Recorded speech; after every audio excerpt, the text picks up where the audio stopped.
यो कसो homies. Video आगे बढ़ाने से पहले एक इंपॉर्टेंट बात, मैंने जितनी भी सीरीज शुरू की है उनको जल्द से जल्द कंप्लीट करूंगा। बस बदले में तुम्हारा एक छोटा सा सपोर्ट चाहिए। हम 100 के सब्सक्राइबर्स के बहुत क्लोज हैं और अगर ये महीना खत्म होने से पहले हमारे 100 के हो गए तो मैं दूसरे मानवा यूट्यूबर्स की वो इनकम्प्लीट सीरीज भी अपने चैनल पर कंप्लीट एक्सप्लेन करूंगा, जिनके सेकंड पार्ट कभी नहीं आने वाले। बस कमेंट में बता देना कि कौन सी सीरीज देखनी है, मैं उसे ढूंढ कर एक्सप्लेन कर दूंगा। और वीडियो को लाइक और हाइप जरूर करना ताकि ये वीडियो ज्यादा से ज्यादा व्यूज गेन कर सके। चलो अब बिना टाइम वेस्ट किए वीडियो शुरू करते हैं। मेरा मेरी बीवी के साथ झगड़ा हो जाता है। हमारा झगड़ा इसलिए शुरू हुआ था क्योंकि मैंने जो पैसे कंपनी के एम्प्लॉयज को सैलरी देने के लिए बचा के रखे थे, उसने वो पैसे अपने मेकअप और अपनी शॉपिंग पे खर्च कर दिया। ये सुनने के बाद मुझे काफी गुस्सा आता है। मैं उससे कहता हूँ काफी सारे लोग अपनी सैलरी का इंतजार कर रहे हैं, उन्हें पैसे देने के लिए हमने जो घर पिछले साल खरीदा था उसे बेचना पड़ेगा। ये सुनने के बाद मेरी बीवी गुस्से में कहती है हम वो नहीं बेच सकते। मैं उससे कहता हूँ वो घर मैंने अपने खुद के पैसों से खरीदा था, तो तुम मुझे मत बताओ कि मुझे क्या करना है। पर तभी मेरी बीवी मुझे बताती है मैंने वो घर मेरे छोटे भाई को दे दिया। उसके बाद वो अपना पर्स उठाती है और गुस्से में मुझसे कहती है तुम मेरे सामान को हाथ नहीं लगा सकते। मुझे काफी गुस्सा आता है और उससे वो पर्स मैं छीनने लगता हूँ। मैं अपनी ताकत का इस्तेमाल करके उससे वो पर्स छीन लेता हूँ और उस पर्स को चेक करने लगता हूँ क्योंकि उस घर के डॉक्यूमेंट्स उसके पर्स में थे। पर जैसे ही मैं पर्स चेक करता हूँ मुझे कुछ नहीं मिलता। मेरी बीवी मुझे बताती है मैंने तुमसे कहा तो मैंने वो घर अपने भाई को दे दिया है, हम उस घर में उसकी शादी करेंगे, तुम वैसे भी मुझे पैसे नहीं देने वाले थे। ये सुनने के बाद मेरा दिमाग चलना बंद हो जाता है, मुझसे और बर्दाश्त नहीं होता। मैं उससे कहता हूँ मैं तुम्हें डिवोर्स दे रहा हूँ। ये सुनते ही मेरी बीवी हैरान हो जाती है। वो कहती है आखिर तुम क्या कह रहे हो। मैं सोफे से उठता हूँ और कहता हूँ मुझसे अब और नहीं होगा, मैं तुम्हारे साथ और नहीं रह सकता। मैं सच में तुम्हारे प्यार में अंधा हो चुका था। और ये कहकर मैं अपने घर से निकल जाता हूँ। मैं रास्ते में चलते चलते काफी सोच विचार में था। मैं इतनी गहरी सोच में था कि मुझे पता भी नहीं चलता कि मैं कब रोड के बीच में आ चुका हूँ। मैं रोड पर चल ही रहा होता हूँ तभी एक कार मुझे आकर ठोकर मार देती है। मेरा फोन उस टक्कर की वजह से मेरे हाथ से छूटकर हवा में उड़ने लगता है। मेरी आंखों के सामने अंधेरा छा जाता है। मुझे कुछ चीजें दिखाई देती हैं। एक आवाज मुझे सुनाई देती है। जब सब कुछ खत्म हो जाता है तभी सब कुछ शुरू होता है। और जैसे ही आवाज बंद होती है मुझे एक लाइट दिखाई देती है और अचानक से मेरी आंखें खुलती हैं। मैं तुरंत घबराया हुआ उठता हूँ। मेरे मन में एक ही सवाल था, मैं जिंदा कैसे बच गया। मेरा ध्यान अपनी आसपास की चीजों पर जाता है। मैं एग्जाम रूम में बैठा हुआ था।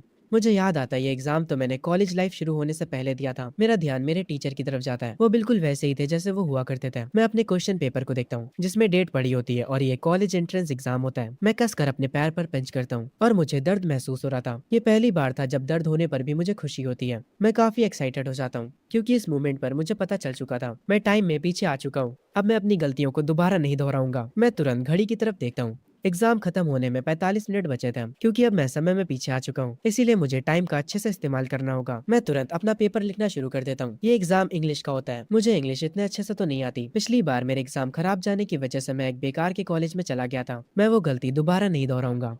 मैं क्वेश्चन पेपर को अच्छे से देखने लगता हूँ क्योंकि मेरे पास मेरी पिछली जिंदगी की मेमोरीज है, इसीलिए मैं याद करने की कोशिश करने लगता हूँ कि सही आंसर्स कौन से हैं। मैं अपने दिमाग पर काफी ज्यादा जोर डालता हूँ और धीरे धीरे करके मुझे सारे आंसर सही याद आने लगते हैं। मैं हर एक आंसर को सही लिखना शुरू कर देता हूँ। मैं अपने मन में सोचे जा रहा था, मुझे यकीन नहीं हो रहा कि मुझे सारे आंसर याद आ गए। शायद से भगवान ने मुझे एक और मौका दिया है। मैं तुरंत अपना एग्जाम लिखना शुरू कर देता हूँ बिना किसी देरी के। टीचर सारे लोगों पर ध्यान दे रहे होते हैं ताकि कोई चीटिंग ना कर सके। मेरा पेपर कुछ देर में हो जाता है। मैं अपने मन में सोच रहा होता हूँ इस बार मैंने पूरा पेपर सही करा है, अब मुझे उस बेकार के कॉलेज में नहीं जाना पड़ेगा। पूरा पेपर करने के बाद मैं बैठकर आराम करने लगता हूँ। तभी एग्जाम की जो बेल होती है वो बज जाती है, यानी एग्जाम खत्म हो चुका है। मैं तुरंत एग्जाम रूम से बाहर आता हूँ और हॉल में चलते हुए सोच रहा होता हूँ इस बार मुझे फ्यूचर में क्या बनना चाहिए। मैं गया जो कि पिछली जिंदगी में मेरी बीवी थी, मैं इस बार उसे अपनी जिंदगी खराब करने नहीं दूंगा। मेरा नाम है शुयान और मैं टाइम में पीछे आ चुका हूँ। मेरे चेहरे पर एक अजीब सी मुस्कान होती है, मानो जैसे मैं बहुत ही ज्यादा खुश हूँ। जब मैं स्कूल से निकलकर आगे जा रहा होता हूँ तभी पीछे से कोई मुझे आवाज देता है, अरे ओए शुयान मेरे लिए तो रुको।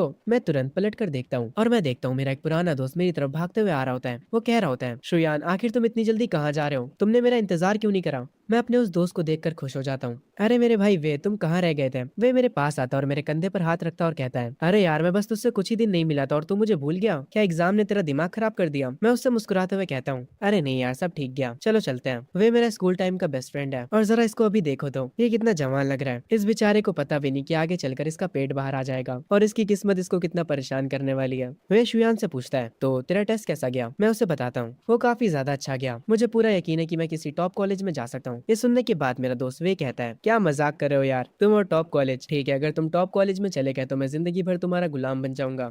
ये सुनने के बाद मैं कहता हूँ ठीक है, फिर तो तैयार हो जाओ मेरे गुलाम बनने के लिए। ये सुनने के बाद वे हैरान हो जाता है और वो कहता है यार तुम तो काफी कॉन्फिडेंट लग रहे हो। उसके बाद वे मेरे पास भागते हुए आता है और मुझसे कहता है चल आजा दूसरे स्कूल के भी चक्कर लगा लेते हैं। मैं उससे कहता हूँ पर क्यों? वे कहता है क्यों से तेरा क्या मतलब है, मैंगियाओ को देखने और क्या? तुम हर टेस्ट देने के बाद उसे देखने नहीं जाते थे उसके स्कूल में, क्या तुम ये भी भूल चुके हो? मैंगियाओ का नाम सुनकर मुझे थोड़ा सा गुस्सा आ जाता है और मैं कहता हूँ नहीं, मुझे उसे देखने नहीं जाना। और ये कहने के बाद मैं जल्दी जल्दी आगे जाने लगता हूँ। वे पीछे से आते हुए कह रहा होता है हे इतनी तेज भी मत भागो। वो मुझे रोक कर कहता है यार मैंगियाओ तो तेरी 3 सालों की क्रश है, तुम हर सुबह उसके लिए ब्रेकफास्ट भी लेकर आते थे, वो भी 3 सालों तक लगातार, तो अचानक से तुम्हें क्या हो गया है? ये सुनने के बाद मैं वे से कहता हूँ नहीं मुझे कुछ नहीं हुआ है, मैं बस अपने घर जाना चाहता हूँ ताकि मैं अपने पेरेंट्स के साथ डिनर कर सकूँ। ये सुनने के बाद वे कहता है शुयान आज तुम काफी अजीब लग रहे हो, तुम्हें आखिर हुआ क्या है? मैं उससे कहता हूँ हाँ मुझे भी लगता है कि मैं थोड़ा वियर्ड बन चुका हूँ। तभी मुझे किसी और पर्सन की आवाज आती है। मैं तुरंत उधर पलट कर देखता हूँ। तब मैं देखता हूँ मेरी आंखों के सामने मेरी मॉम खड़ी होती हैं। वो मुझे अपने पास बुलाती हैं। मैं वैसे कहता हूँ आज के लिए बहुत हो गया भाई, चल कल रात नेट कैफे में मिलते हैं, मैं अभी जा रहा हूँ। ये कहकर मैं वहां से जाने लगता हूँ। वे पीछे से कह रहा होता है यार ये बातों को कितनी जल्दी बदलता है।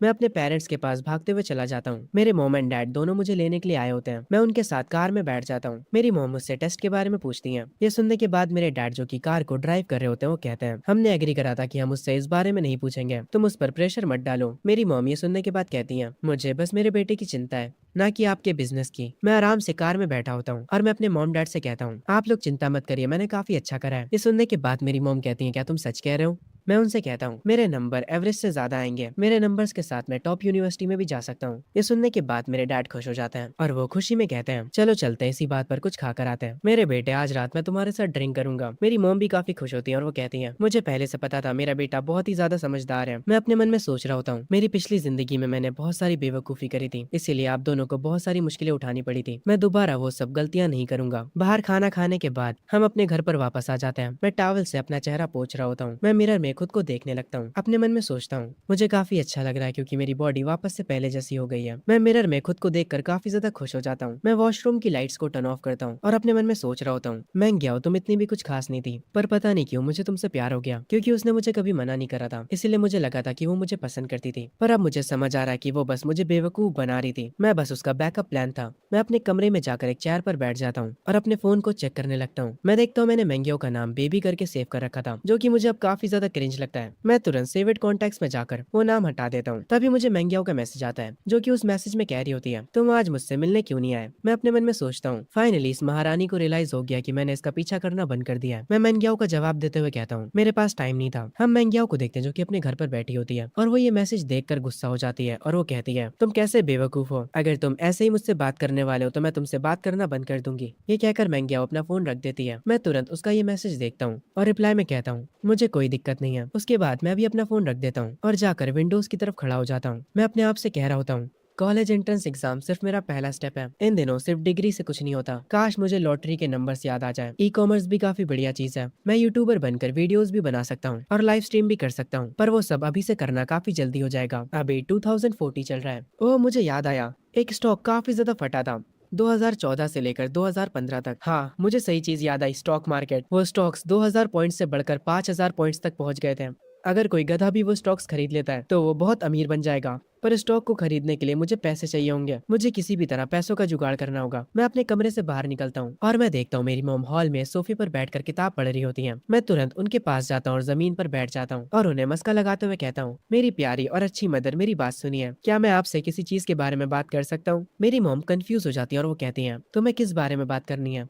मैं उनसे कहता हूँ क्योंकि अब एग्जाम खत्म हो चुके हैं, क्या मुझे कुछ पैसे मिल सकते हैं? और ये कहते हुए मैं कुछ आंसू भी बहा देता हूँ। ये सुनने के बाद मेरी मॉम कहती है ठीक है मैं तुम्हें 500 दूंगी, जाओ और उन पैसों को मेरे पर्स से निकाल लो। ये सुनने के बाद मैं मेरी मॉम से कहता हूँ मॉम अगर मैं टॉप यूनिवर्सिटी में चला जाता हूँ तो मेरे ग्रैंडपा और ग्रैंड माँ और सारे लोग मुझे पैसे देंगे और मुझे ग्रेजुएशन पार्टी में भी काफी सारे पैसे मिलेंगे गिफ्ट में। क्या मैं वो सारे पैसे खुद यूज कर सकता हूँ? ये सुनने के बाद मेरी मॉम थोड़ा गुस्सा होती है और वो कहती है तुम शैतान बच्चे, तुम्हारे एग्जाम अभी अभी खत्म हुए और अभी से तुम्हारी नजर पैसों पर पड़ गई है। ठीक है चलो मैं तुम्हारी बात मान लेती हूँ, अगर तुम टॉप यूनिवर्सिटी में जा पाए तो वो सारा पैसा तुम्हारा है। मेरी मॉम से ये सारी बातें करने के बाद मैं अपने बेड पर जाकर सो जाता हूँ और डायरेक्ट सुबह ही मेरी आंखें खुलती हैं। मैं तुरंत उठता हूँ और अपने रूम से बाहर आ जाता हूँ। मैं फ्रिज में से कुछ एग्स लेता हूँ और किचन में आकर ब्रेकफास्ट बनाने लग जाता हूँ। मैं अपना ब्रेकफास्ट खुद से ही बना रहा था। ये करते हुए मुझे मेरी मॉम देख लेती है। वो मेरे डैड को बुलाते हुए कहती है, जरा यहाँ आइए, देखिए तो जरा हमारा बेटा क्या कर रहा है। मेरे डैड आते हैं और वो मुझे किचन में देखकर काफी हैरान होते हैं और वो कहते हैं, ये तो ब्रेकफास्ट बना रहा है। मैं अपने मन में कह रहा होता हूँ, मैं क्या शादी के बाद कभी भी किचन में नहीं आई थी। मैंने बहुत कोशिश करी थी उसे कुकिंग सिखाने की। वो बस मुझसे गुस्से में कहती थी, अगर तुम घर पे हो तो मुझे खाना बनाने की क्या जरूरत है। अगर मैंने तुमसे शादी करी है तो मैं खाना क्यों बनाऊं। मैं अपने मन में कहता हूँ, क्या पागल औरत थी वो।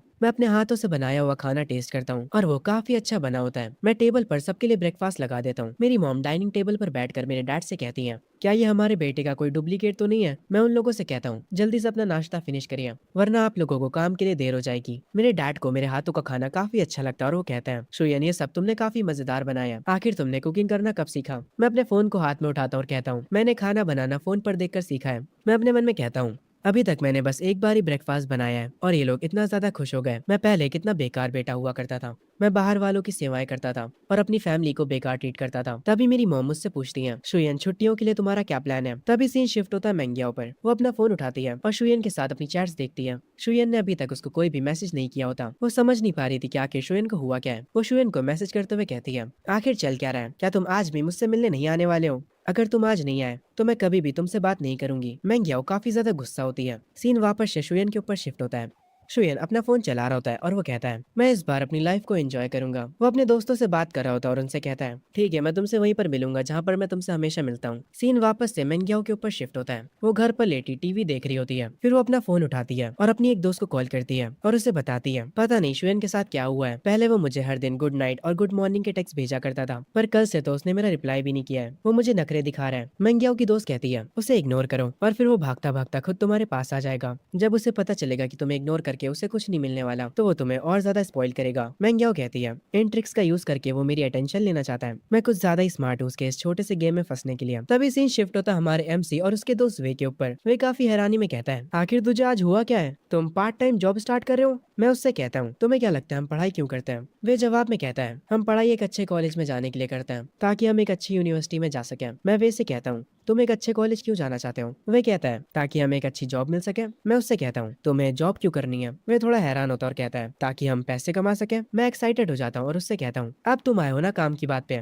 पैसा कमाना ही मैटर करता है। ये सुनने के बाद वे हैरान हो जाता है। मैं आगे चलते हुए उससे कह रहा होता हूँ, अगर तुम अभी कोई पार्ट टाइम जॉब नहीं ढूंढ लेते तो जब कॉलेजेस की छुट्टियां चालू होंगी तब तुम्हें कोई भी जॉब नहीं मिलने वाली। मैं एक शॉप पर रुकता हूँ और उनसे कहता हूँ, प्लीज हमारे लिए 2 लेमनेड्स लेकर आइए। वो शॉपकीपर कहती है, आपकी 2 ड्रिंक्स के हुए $16। ये सुनने के बाद मैं वे से कहता हूँ, चल बे वे पैसे निकाल, आज मेरी ड्रिंक के पैसे तुम दोगे। जब मैं अमीर हो जाऊंगा तब मैं तुम्हें $30 की स्टारबक्स की कॉफी पिलाऊंगा। वे बेचारे को घंटा को समझ नहीं आता। वो ड्रिंक्स के पैसे दे देता है। ये लोग आगे चलकर एक जगह पर बैठकर अपनी ड्रिंक्स पीने लगते हैं। अरे शुयन, मैं तुझे कुछ बताना चाह रहा था। मेरे पेरेंट्स ने मुझसे कहा है कि अगर मैं टॉप कॉलेज में चला जाता हूँ तो वो मुझे अच्छे खासे पैसे देंगे। ये सुनने के बाद मैं कहता हूँ, पर तुम अच्छे कॉलेज में नहीं जाने वाले, उम्मीद छोड़ दो। वे कहता है, तुम्हें कैसे पता मैं टॉप कॉलेज में नहीं जाने वाला। मैं उससे कहता हूँ, असल में मुझे कल रात सपना आया था कि बहुत मुश्किल से ही तुम सेकंड ईयर पर पहुंचे हो और मैंने अपने सपने में तुम्हारी बीवी को भी देखा और ये भी देखा कि वो तुम पर चीट कर देती है। ये सुनने के बाद वे गुस्सा हो जाता है और वो कहता है, अबे तेरी तो तू क्या बात कर रहा है, तू अब अपने दोस्त को श्राप देगा। ये सुनने के बाद मैं हंसता हूँ और कहता हूँ, अरे ठीक है यार, कोई ना होता है, चलो उस जगह पर भी चलते हैं। मैं अपने हाथ को पॉइंट आउट करता हूँ एक मीट म्यूजिक पब की तरफ। वे कहता है, नहीं यार मैं नहीं जाऊंगा, मैं बहुत ज्यादा थका हुआ हूँ। मैं मुस्कुराते हुए उससे कहता हूँ, ठीक है अगर तुम्हें नहीं जाना तो तुम मत जाओ, मैं तो जा रहा हूँ। उसके बाद मैं उस शॉप में आ जाता हूँ। मैं उनसे पूछता हूँ, हाय क्या आप समर वर्कर्स को हायर कर रहे हैं। एक एम्प्लॉय टेबल को क्लीन करते हुए कहती है, हमारे बॉस अभी पीछे वाले रूम में, आप थोड़ा इंतजार करिए। ये कहकर वो एम्प्लॉय बॉस को बुलाने चली जाती है। तभी मेरे पीछे से कोई बोलता और कहता है, हे हैंडसम जरा इधर देखो। मैं जब उधर पलट कर देखता हूँ तो वो एक लड़की होती है जो कि काफी सुंदर दिख रही होती है। वो मुझसे कहती है, क्या तुम जॉब ढूंढ रहे हो। मैं उस लड़की से कहता हूँ, हाँ मैं इस समर के लिए जॉब ढूंढ रहा हूँ। मैंने कुछ टाइम पहले अपने कॉलेज एंट्रेंस एग्जाम को फिनिश करा है, इसीलिए अब मैं फ्री हूँ। वो लड़की सोफे पर बैठ जाती है और कहती है, क्या तुम्हारे पास कोई स्किल्स है। मैं उससे कहता हूँ, हाँ मेरी स्किल्स काफी ज्यादा है। ये सुनकर वो लड़की हंसती है और मुझसे कहती है, ठीक है मैं अब तुमसे मजाक करना बंद करती हूँ, तुम खड़े क्यों हो, तुम भी बैठ जाओ। मैं सोफे पर बैठ जाता हूँ। वो लड़की कहती है, हमारी शिफ्ट 5 बजे से लेकर 11 बजे तक है, सैलरी 2800 से ज्यादा होगी और अगर तुम कोई भी छुट्टी नहीं करते हो तो 150 एक्स्ट्रा मिलेंगे।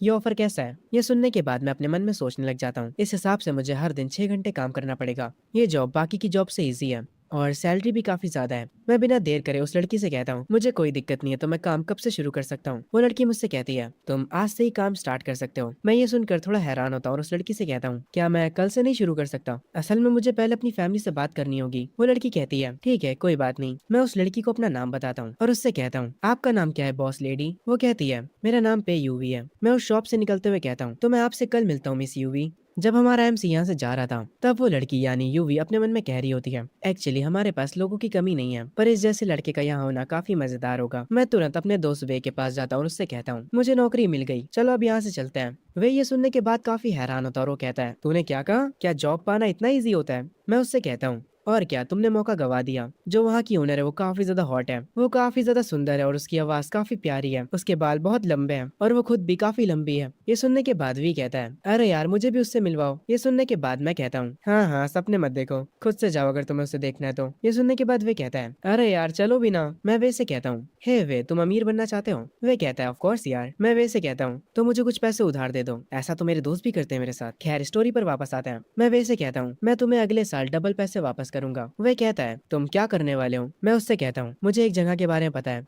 एक इंटरनेट कैफे जहाँ पर अगर तुम 500 डिपॉजिट करोगे तो तुम्हें 1000 का बोनस मिलेगा। वे ये सुनने के बाद कहता है तुम मुझसे मजाक करना बंद करो। मैं वे को एक पेड़ की तरफ इशारा करते हुए कहता हूँ तुम्हें वो पत्ती दिख रही है जो सबसे ऊपर है, अगर तुमने उसे छू लिया तो तुम बॉस हो। वे और मैं तुरंत जाकर उस पत्ती को छूने के लिए जंप करने लगता है। मुझे काफी मजा आ रहा था ये करने में। तभी वे उस पत्ती को छू लेता है। हम बैठ जाते हैं। वे मुझसे कहता है हे शुयन तुमने वो देखा ना, मैंने उस पत्ती को टच कर लिया था। हम दोनों ही घास पर बैठकर हंसने लगते हैं। तभी मैं वे से कहता हूँ वे तुम काफी लकी हो क्योंकि मैं तुम्हारा दोस्त हूँ इस लाइफ में। अगर मैं कभी अमीर बनता हूँ तो तुम भी मेरे साथ हो गया। ये सुनने के बाद वे कहता है वो तो हमारा फ्यूचर ही बताएगा। सीन शिफ्ट होता है मेरे घर पर। मैं अपने मॉम एंड डैड के साथ बैठा होता हूँ और उन्हें अपनी जॉब के बारे में बता देता हूँ। ये सुनने के बाद मेरी मॉम कहती है नहीं तुमने अभी कॉलेज एग्जाम फिनिश करा है तो तुम अभी से ही काम क्यों करना चाहते हो, तुम आराम से बस घर पर मजे करो। मैं मेरी मॉम से कहता हूँ मॉम मुझे बस 2 महीनों के लिए काम करना है और उसके बाद जो पैसे मैं कमाऊंगा उससे मैं ट्रैवल करूंगा। ये सुनने के बाद मेरी मॉम कहती है तुम कहाँ ट्रैवल करना चाहते हो और उसके लिए तुम्हें कितने पैसे चाहिए? वो पैसे मैं तुम्हें दूंगी। मैं अपना सर पकड़ लेता हूँ। मॉम को मनाना कितना मुश्किल है। मैं अपने डैड को आवाज देता हूँ ताकि वो इस मैटर के बीच आ सके। मेरे डैड मेरी बात इशारों से ही समझ जाते हैं। वो मॉम से कहते हैं शुयान अब बड़ा हो चुका है, काम करने से उसे एक्सपीरियंस मिलेगा, इसीलिए ज्यादा चिंता करना बंद करो। ये सुनने के बाद मॉम कहती है तो अब तुम दोनों आपस में मिल गए हो। वो गुस्सा हो जाती है। मैं मॉम से कहता हूँ मॉम रिलैक्स हो जाइए, अगर डैड और आपकी फाइट होती है तो मैं आपकी साइड लूंगा। ये सुनने के बाद डैड कहते हैं अरे तुम कितने पलटू आदमी हो यार, मैं यहाँ पर तुम्हारे लिए बात कर रहा हूँ और तुम मेरे ही खिलाफ चले गए। इस फैमिली मूवमेंट में सब हंसने लगते हैं। तभी शुयन को उसके दोस्त का मैसेज आता है। उस मैसेज में लिखा होता है क्या तुमने ग्रुप चैट चेक करी? 2 दिनों बाद क्लास के सारे लोग मिल रहे हैं, हम वहाँ पर कैरियोके जाएंगे और साथ में डिनर भी करेंगे। शुयन अपने दोस्त से कहता है मैं अभी बिजी हूँ, तुम पार्टी के लिए भी बिजी हो, मैंग्याओ भी वहाँ पर आएगी। मैं रिप्लाई में अपने दोस्त को कहता हूँ वो आए या ना आए मुझे उससे क्या। मेरा दोस्त मुझे कहता है बस भी कर यार, नॉन चैलेंट बनने की एक्टिंग मत कर, अगर ऐसा ही है तो दोबारा तो कभी महंगियाओं से बात मत करना। मैं अपने फोन को साइड में रख देता हूँ और अपने कंप्यूटर को देखने लग जाता हूँ। तभी सीन शिफ्ट होता है अगले दिन उसी शॉप में। शुयन यहाँ पर आ चुका होता है। वो कहता है बॉस मैं आ गया। मेरी बॉस कहती है ओह तुम तो सच में आ गए,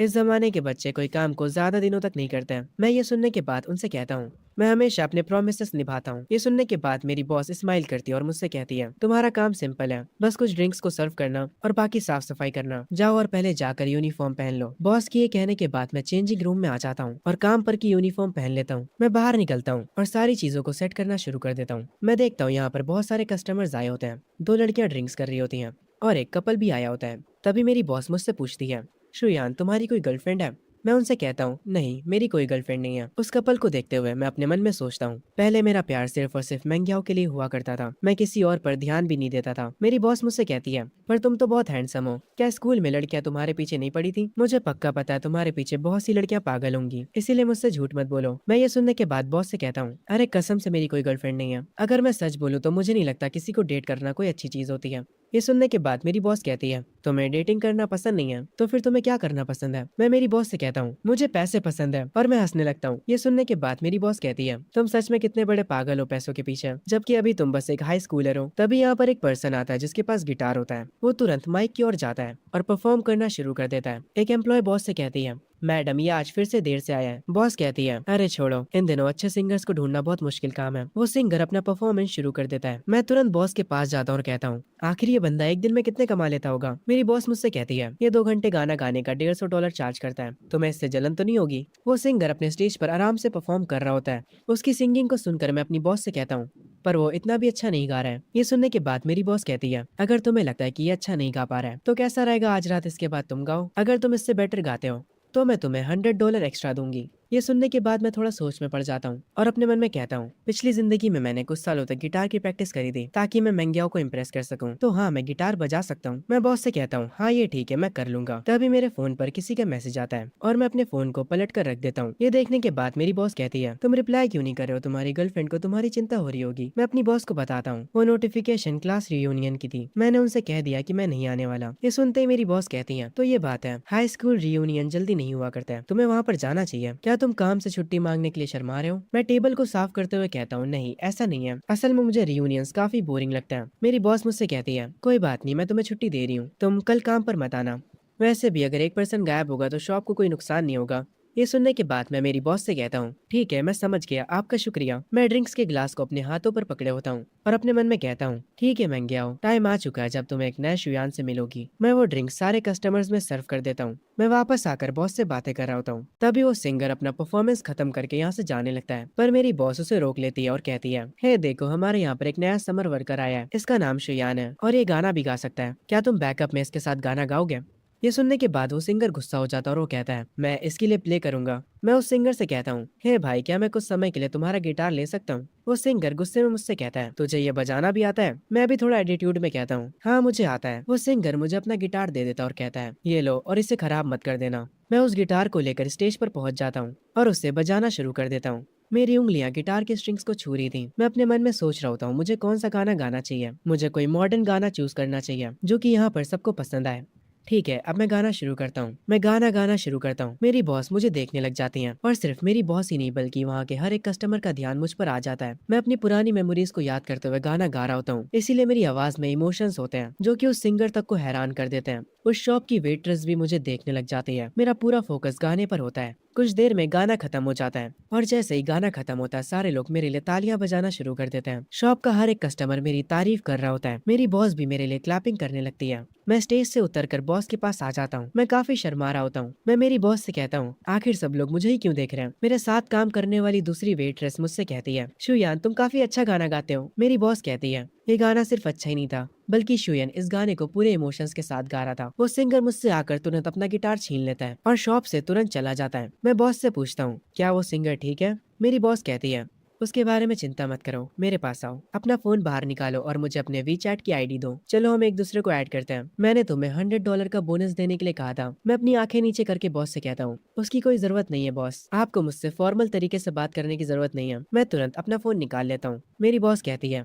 फिर भी मैंने जो कह दिया वो कह दिया, मैं अपने वादों से पीछे नहीं हटती। तभी से ही शिफ्ट होता है मंग्याओं के ऊपर, जो कि सोच रही होती है, आखिर उसने मुझे अभी तक मैसेज क्यों नहीं करा, वो कर क्या रहा है, क्या वो मुझे पसंद नहीं करता। वो अपने लैंप को ऑन करती है और अपना फोन उठाकर शुयान को मैसेज करते हुए कहती है, क्या तुम कल रात रियूनियन में आ रहे हो। वो मैसेज शुयान के फोन पर आता है। इस वक्त वो वॉशरूम में नहा रहा होता है। मेंग्याओ उसके मैसेज का बेसब्री से इंतजार कर रही होती है। शुयान जाकर अपना फोन उठाता है। मेंग्याओ अपने फोन को घूरे जा रही होती है। शुयान अपने टेबल पर आकर बैठता है और मैसेज में कहता है, इसके बारे में कल बात करते हैं। उसका रिप्लाई देखकर मेंग्याओ उससे पूछती है, क्या तुम कल शाम को फ्री हो, शॉपिंग पे चलना चाहोगे। शुयान कहता है, देखते हैं, और ये कहकर शुयान सो जाता है। मेंग्याओ भी अपने बेड पर लेटी होती है, पर वो काफी गुस्से में होती है। वो अपने बेड से उठ जाती है और कहती है, मुझे काफी गुस्सा आ रहा है, वो बदल गया इसीलिए मैंने पहले उसे मैसेज करा पर उसने मुझे अच्छे से रिप्लाई भी नहीं दिया। मेंग्याओ ये सब अपनी दोस्त को बता रही होती है। उसकी दोस्त मैसेज में रिप्लाई देती है और कहती है, तुम होल्ड बैक क्यों नहीं कर पा रही हो, तुम बस उसे इग्नोर करो, वो बस नखरे दिखा रहा है। मेंग्याओ अपनी दोस्त से कहती है, तो अब मैं क्या करूँ। उसकी दोस्त कहती है, अब तुम्हारी बारी है नखरे दिखाने की। उसकी दोस्त मैसेज में मेंग्याओ से कहती है, कल के क्लास रियूनियन में तुम वहाँ पर डुआन के साथ जाना, जब शुयन तुम्हें उसके साथ देखेगा तो उसे जेलसी होगी। मेंग्याओ ये सुनकर कहती है, हाँ तुमने सही कहा। सही शिफ्ट होता है और हम वे को देखते हैं जो कि अपने बालों में स्प्रे मार रहा होता है और अपने बालों को सेट कर रहा होता है। वो अपने कोट को सही करता है और वापस से अपने बालों को सही करता है। वो मिरर के सामने खड़े होकर खुद को देखता है और अपने रूम से बाहर आता है। हम देखते हैं सोफे पर शुयान बैठा होता है। जैसे ही वे रूम से निकलता है वे शुयान से पूछता है, तो चल बता मैं कैसा लग रहा हूँ, क्या आज मैं अच्छा दिख रहा हूँ। शुयान कहता है, मैं यकीन के साथ तो नहीं कह सकता कि तू अच्छा दिख रहा है, पर अच्छा दिखने से ज्यादा तुम्हारे में एनर्जी ज्यादा लग रही है। तुम एकदम आज एक एनर्जेटिक पर्सन दिख रहे हो। ये सुनने के बाद वे कहता है, तुमने बिल्कुल सही कहा। वे भी जाकर सोफे पर बैठ जाता है। शोएन अपना फोन चला रहा होता है। वे उससे कहता है, आखिर तुम फोन में क्या कर रहे हो? क्या तुम किसी लड़की से बात कर रहे हो? पर जैसे ही वे फोन में झांक कर देखता है, वो हैरान हो जाता है और कहता है, तुम प्रैक्टिस टेस्ट को सॉल्व कर रहे हो? क्या तुम पागल हो गए हो? हमारे कॉलेज एंट्रेंस एग्जाम खत्म हो चुके हैं। ये सुनने के बाद मैं कहता हूँ, अरे यार तुम खुद से कुछ भी मत सोचा करो। ये फॉर्म ड्राइविंग टेस्ट के लिए है। जब हम कॉलेज चले जाएंगे तो इन सब के लिए हमारे पास टाइम नहीं होगा। ये सुनने के बाद वे थोड़ा घबरा जाता है और वो कहता है, हे शुयान, क्या मैंगियाओ ने तुम्हें छोड़ दिया है और उसी वजह से तुम पागल हो गए हो? मैं अभी भी फोन में फॉर्म भर रहा होता हूँ और वे से कहता हूँ, मैंने तुमसे कहा तो था, मुझे मैंगियाओ से कोई मतलब नहीं है। ये सुनते ही मेरा दोस्त वे कहता है सच में? मुझे यकीन नहीं होता। सीन शिफ्ट होता हाई स्कूल के बाहर। सारे स्टूडेंट्स रियूनियन के लिए यहाँ पर आ चुके होते हैं। शुयान अभी भी अपने फोन में लगा होता है। वे मॉनिटर से कहता है, मॉनिटर ऑलरेडी 5 बज चुके हैं, चलो भी अब कुछ खाने चलते हैं। मॉनिटर किसी को फोन लगा रहा होता है। वो वे से कहता है, अभी भी मियोंग और शियान और डुआन मिसिंग है। तुम लोगों को पता है वो कहाँ पर है? ये सुनने के बाद शुयान कहता है, मुझे कैसे पता होगा? तभी बाकी के कुछ मिसिंग स्टूडेंट्स यहाँ पर आ जाते हैं, पर यहाँ पर अभी भी मेंग्याओ और डुआन नहीं आए होते हैं। ये देखने के बाद वे हैरान होता है। शुयान अभी भी अपने फोन में कुछ कर रहा होता है और वो इतना ध्यान नहीं देता। तभी मॉनिटर को डुआन की कॉल आती है। वो कॉल पर मॉनिटर से कहता है, वो और मेंग्याओ साथ में है, उन्हें आने में थोड़ा टाइम लग सकता है। ये सुनने के बाद मॉनिटर कहता है, ठीक है तो हम लोग पहले पहुंच जाते हैं एंड कुछ खाने के बाद हम कैरियोके जाएंगे। सीन शिफ्ट होता है। ये लोग किसी बढ़िया से रेस्टोरेंट में होते हैं। वे अपनी ड्रिंक को उठाकर कहता है, चलो सारे के सारे चीयर्स करते हैं। सब लोग यहाँ पर डिनर एंजॉय कर रहे होते हैं। यहाँ पर बहुत सारे स्टूडेंट्स होते हैं। उसके बाद ये लोग कैरियोके में जाते हैं। सब लोग बारी बारी से गाना गा रहे होते हैं और एकदम हंसी मजाक का माहौल बना होता है। तभी वे इस बीच शोएन के पास आता है और वो शोएन से कहता है, आखिर तुम बूढ़े आदमियों जैसे बैठकर यहाँ पर क्या कर रहे हो? चलो भी हमारे साथ गाना गाओ। शोयान ये सुनने के बाद कहता है, मैं बस थोड़ी देर और यहाँ पर हूँ, उसके बाद मैं चला जाऊंगा। वह शुयान के पास वाली सीट पर बैठ जाता है और उससे कहता है, मैंग्याओ भी अभी तक नहीं आई है। तभी एक बंदा दरवाजा खोलकर अंदर आता और कहता है, लिंजिया बाहर किसी से बहस कर रहा है, ऐसा लगता है जल्दी ही लड़ाई होने वाली है। मॉनिटर तुरंत उठता है और कहता है, चलो चलते हैं, देखते हैं वहाँ पर क्या हो रहा है। वे भी बाहर जाने लगता है। वो शुयान से कहता है, ओए तू क्या कर रहा है वहाँ पर बैठा हुआ? जल्दी करो, चलो नीचे। हम देखते हैं लिंजिया नाम का स्टूडेंट अपने से काफी बड़े बंदे से भिड़ रहा होता है।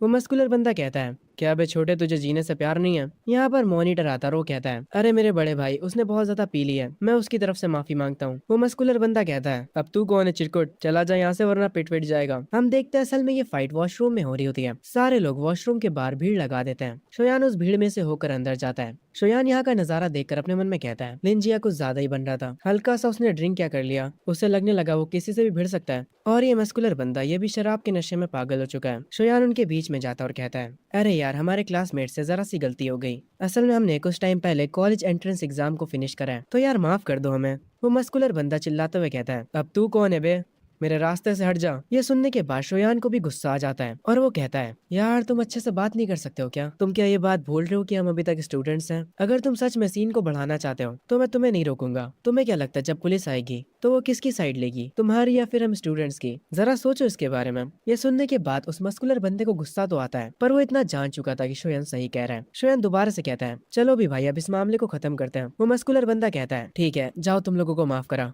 मैं वैसे भी आज अच्छे मूड में हूँ, मुझे अपना टाइम खराब नहीं करना बच्चों के साथ बहस करके। शोयन मुस्कुराते हुए कहता है, तुम्हारा शुक्रिया बड़े भाई, अपना ध्यान रखना। वो मस्कुलर बंदा वहाँ से चला जाता है। सब लोग वापस से कैरियोके में आ जाते हैं गाना गाने के लिए। दो लड़के व्हाइट शर्ट में बैठे होते हैं और वो लोग शोयन के बारे में बुरा भला कह रहे होते हैं। वो लोग कह रहे होते हैं, शोयन एकदम डरपोक बंदा है। वे की नजर उन दोनों पर पड़ जाती है। दूसरा व्हाइट शर्ट वाला बंदा कहता है, हाँ तुम बिल्कुल सही कह रहे हो, शोयन बिल्कुल फट्टू है। इनकी बातें सुनने के बाद वे को गुस्सा आ जाता है और वो कहता है, जरा देखो तो कौन बातें कर रहा है। जब लफड़ा हुआ था तब तुम लोग तो भाग गए थे और अब तुम लोग यहाँ पर आकर अपना मुंह चला रहे हो, जबरदस्ती के टफ गए होने की एक्टिंग कर रहे हो। ये सुनने के बाद वो दोनों लड़के शर्मिंदा हो जाते हैं, पर शोएन इन सारी चीजों पर ध्यान नहीं देता। वे शोएन से कहता है, यार वो लोग तुम्हारे बारे में बकवास कर रहे थे, पता नहीं वो लोग तुम्हें फट्टू क्यों कह रहे थे।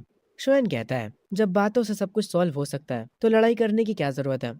उन्हें आगे चलकर समझ आ जाएगा कि लड़ाई करने से सब कुछ ठीक नहीं हो जाता। अभी ये सब बच्चे हैं। ये सुनने के बाद वे कहता है, यार आजकल तुम कुछ ज्यादा ही बड़ों वाली बातें नहीं कर रहे हो। शोएन कहता है, अरे यार मैं बड़ा ही तो हूँ, मैं तुम्हारा पापा हूँ, भूल तो नहीं गए तुम? ये सुनने के बाद वे कहता है, अबे तू साले चुप रहा कर। शोएन अपनी ड्रिंक को एंजॉय कर रहा होता है और वे भी। ये लोग बार बार ड्रिंक करे जा रहे होते हैं। शोएन थोड़ी देर में कहता है, यार अब मैं इससे ज्यादा नहीं पी सकता, और ये कहकर वो सो जाता है। तभी वे उसे उठाते हुए कहता है, ओए शोएन जल्दी उठ, मैनग्याओ आ चुकी है। ये सुनने के बाद शोएन धीरे से अपनी आंखें खोलता है। उसके सामने मैनग्याओ खड़ी होती है और वो कहती है, क्या तुम्हें लगा मैं और डुआन डेट कर रहे हैं, इसीलिए तुमने इतनी ज्यादा पी ली? पर शोएन इसकी बातों पर ध्यान नहीं देता और वो कहता है, मुझे नींद आ रही है, मुझे सोने दो। ये सुनने के बाद सब हैरान हो जाते हैं। वे कहता है, शोयन उठ जा, तेरे सामने मेंग्याओ खड़ी है। शोयन जब दोबारा से अपनी आंखें खोलता है तो उसे छोटी वाली मेंग्याओ की जगह बड़ी वाली मेंग्याओ दिख रही होती है, जो कि उसकी बीवी थी। शोयन अपने सर पर हाथ रखता और कहता है, मैंने कुछ ज्यादा ही पी लिया, इसीलिए अब मैं घर जा रहा हूँ। ये कहने के बाद वो मेंग्याओ के सामने से निकल जाता है। मेंग्याओ और उसकी दोस्त काफी हैरान हो जाती है। मेंग्याओ की दोस्त उससे कहती है, कोई बात नहीं मेंग्याओ, वो बस जेलस है और तुम्हें चिढ़ाने के लिए नाटक कर रहा है। पर मेंग्याओ की आंखों से आंसू आ जाते हैं। वो कहती है, शायद से तुम सही कह रही हो। हम शोयन को देखते हैं जो कि एक नदी के पास खड़ा होता है। एक लड़की उसके पास में गिटार बजा रही होती है। शोयन अपनी सोच में डूबा होता है, पर तभी उसे उल्टी जैसा फील होने लगता है। वो पास में बैठी लड़की से कहता है, हे तुम्हारे पास टिश्यू होगा क्या? वो लड़की उसे टिश्यू दे देती है। शोयन अपना मुंह साफ करता है और उस लड़की को शुक्रिया बोलता है। वो लड़की वापस से अपना गिटार बजाने लगती है। शोयन नदी को देखने लगता है और वो लड़की जो गिटार बजा रही होती है वो उसे सुन रहा होता है। आखिर में वो भी सीढ़ियों पर बैठ जाता है। वो उस लड़की को कहता है, तुम स्ट्रिंग्स पर कुछ ज्यादा ही प्रेशर डाल रही हो और तुम्हारी टाइमिंग भी सही नहीं है, पर वो ट्यून काफी अच्छी है। वो लड़की शोयन को देखती है। शोयन थोड़ा हैरान हो जाता है। तभी वो लड़की अपना गिटार शोयन को देने लगती है। शोयन कहता है, आखिर तुम क्या कर रही हो? लग रहा है तुम्हें मेरी बातों का बुरा लग गया। क्या तुम देखना चाहती हो कि मैं क्या कर सकता हूँ? शोयन उठता है और उससे वो गिटार ले लेता है और सीढ़ियों पर बैठकर उसे बजाना शुरू करता है। जैसे जैसे उसकी उंगलियां गिटार पर चल रही होती हैं, वो लड़की शोयन को हैरानी से देखती है। उसके चेहरे पर एक मुस्कुराहट आ जाती है, जैसे मानो उसे शोयन का गाना पसंद आ रहा हो। शोयन भी फुल इमोशंस के साथ गिटार को बजा रहा होता है। वो लड़की उसकी गिटार की स्किल्स को देखकर काफी हैरान हो जाती है। शोयन खड़ा होता है और कहता है, मैंने अभी तक खुद को इंट्रोड्यूस नहीं करा, मेरा नाम शोयन है। वो उस लड़की को उसका गिटार वापस देता है, पर वो लड़की शोयन से कुछ भी नहीं बोलती। तभी दूर से एक कार की आवाज आती है। वो मुझे अपना हाथ दिखाती है, जैसे मुझे बाय बोल रही हो। उसके बाद वो पलट कर चली जाती है। मैं भी उसे बाय बोलता हूँ और अपने मन में सोचता हूँ, ये लड़की कितनी प्यारी थी, पर उसने मुझसे कुछ बोला नहीं। शोयन को बुरा लगता है कि उस लड़की ने उसका जवाब नहीं दिया, पर वो देख नहीं पाता कि वो लड़की यहाँ से जाते वक्त स्माइल कर रही होती है। शोयन वापस से सोच में पड़ जाता है। तभी सीन शिफ्ट होता है अगली सुबह। वो अपने बेड पर सो रहा होता है। तभी उसके फोन पर मेनग्याओ का मैसेज आता है। उस मैसेज की आवाज से उसकी आंखें खुलती हैं। वो अपने बेड से उठता है और अपना फोन उठाकर उन मैसेजेस को देखता है। उन मैसेजेस में मेनग्याओ कह रही होती है, शोयन तुम्हें कोई गलतफहमी हुई है। मैं कल पूरा दिन अपनी दोस्त के साथ थी और मैं रास्ते में डुआन से टकरा गई थी। मैंने सुना एक नया आर्केड खुला है, क्या तुम आज शाम मेरे साथ जाना चाहोगे वहाँ? शोयन दूध पीते पीते उसके ये सारे मैसेजेस देख रहा होता है। शोयन उसके रिप्लाई में कहता है, तुम्हें ये सब मुझे एक्सप्लेन करने की जरूरत नहीं है और मैं आज शाम बिजी हूँ और मैं काफी समय तक बिजी ही रहने वाला हूँ। मैन ग्याओ अपने घर पर होती है। मैन ग्याओ अपने मन में सोचती है, क्या अब मैं इससे पसंद नहीं हूँ? इसके बाद शोयन का कोई भी जवाब नहीं आता। मैन ग्याओ की आंखों में आंसू आ जाते हैं। से शिफ्ट होता है शोयन की शॉप पर। वहाँ पर वो देखता है बॉस खुद से कुछ बॉक्सेस को उठा रही होती है। वो तुरंत भागते हुए उनके पास जाता है और उनसे कहता है, रुकिए मैं आपकी मदद करता हूँ। उसके बाद शोयन इस काम में उनकी मदद कराता है। वो एक एक करके सारे बॉक्सेस को उनकी जगह पर रख देता है। बॉस एक वेटरेस से कहती हैं, देखा शोयन हमारे कितने काम आ रहा है। वो शोयन के पास जाती हैं और कहती हैं, इसको ही टीम वर्क कहते हैं, इससे चीजें आसान हो जाती हैं। वो दोनों स्माइल करते हैं। पीछे से वेटरेस कह रही होती है, समर के बाद शोयन जॉब छोड़कर चला जाएगा, ये कितना बुरा होगा। शोयन की बॉस उससे कहती हैं, तुम किस कॉलेज में जाने का प्लान कर रहे हो? शोयन कहता है, मैं शंघाई में जाने की कोशिश कर रहा हूँ। ये सुनकर उसकी बॉस खुश होती है और उससे कहती हैं, उसके लिए तुम्हें टॉप स्कोर चाहिए। समझ में आया? अगर मेरी उम्र 10 साल कम होती तो मैं सच में तुम्हारे पीछे पागल होती। ये सुनने के बाद शोयन स्माइल करता और कहता है, एक्चुअली मुझे बड़ी औरतें भी पसंद है, तो कोई दिक्कत की बात नहीं है। बॉस कहती हैं, बस भी करो शोयन, तुम भी ना। तभी हम उस लड़की को देखते हैं जिसने शोयन को अपना गिटार दिया था बजाने के लिए। वो शायद से अपने घर पर होती है। उसके कानों में हेडफोन्स लगे होते हैं और वो म्यूजिक सुन रही होती है। तभी उस लड़की की माँ कहती है, चिंग चिंग, क्या तुमने डिसाइड कर लिया कि तुम कौन से म्यूजिक स्कूल जाना चाहती हो? उसकी मॉम उसके पास आकर बैठती हैं और कहती हैं, बेजिंग या फिर शंघाई?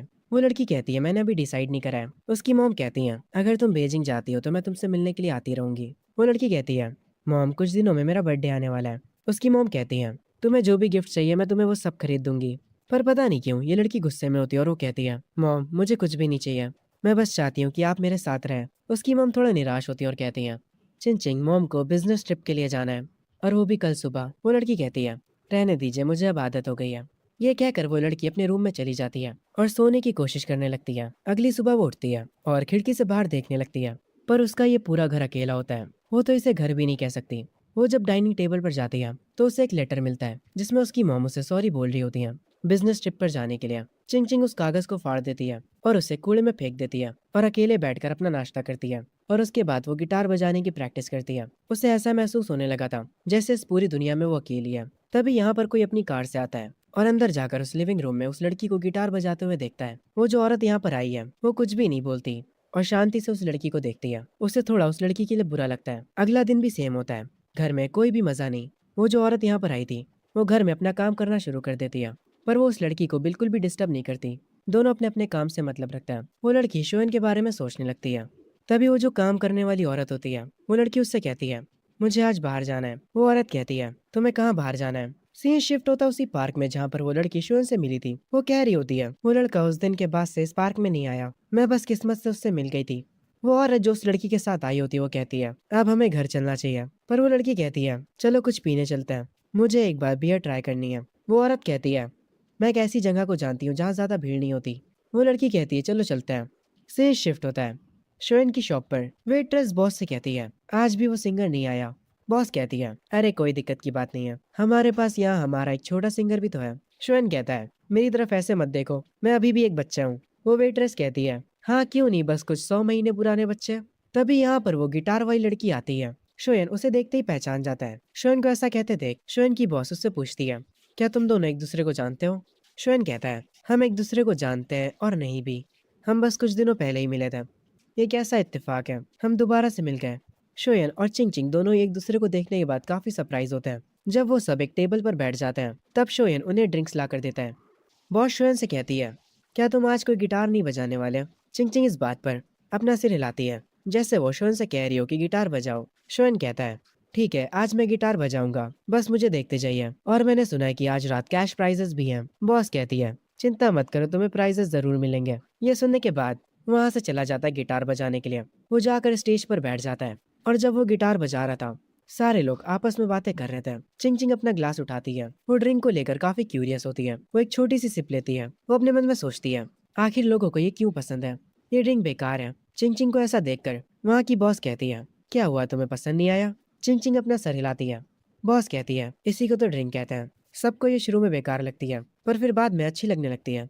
शोएन मस्त अपना स्टेज पर गाना गा रहा होता है। चिंग चिंग के साथ जो औरत आई होती है, वो शोएन को देखकर अपने मन में कहती है, आखिर ये इस गाने को इतने इमोशंस के साथ कैसे गा पा रहा है, ये तो अभी काफी छोटा है। वो शोएन को देख रही होती है। गाना खत्म होते ही शोएन स्टेज से नीचे आता है। उसकी बॉस कहती है, तुम भी आओ हमारे साथ ड्रिंक करो, तुम्हारा ग्लास उधर रखा है। ये सुनने के बाद शोएन खुश हो जाता है, पर वो गलती से जाकर चिंग चिंग का ग्लास उठा लेता है और उसे पी भी लेता है, और उसे एक ही बार में खत्म भी कर देता है। बॉस इसे देखकर काफी हैरान हो जाती है। वो एक ऑकवर्ड स्माइल करने लगती है। चिंग चिंग ब्लश करने लगती है।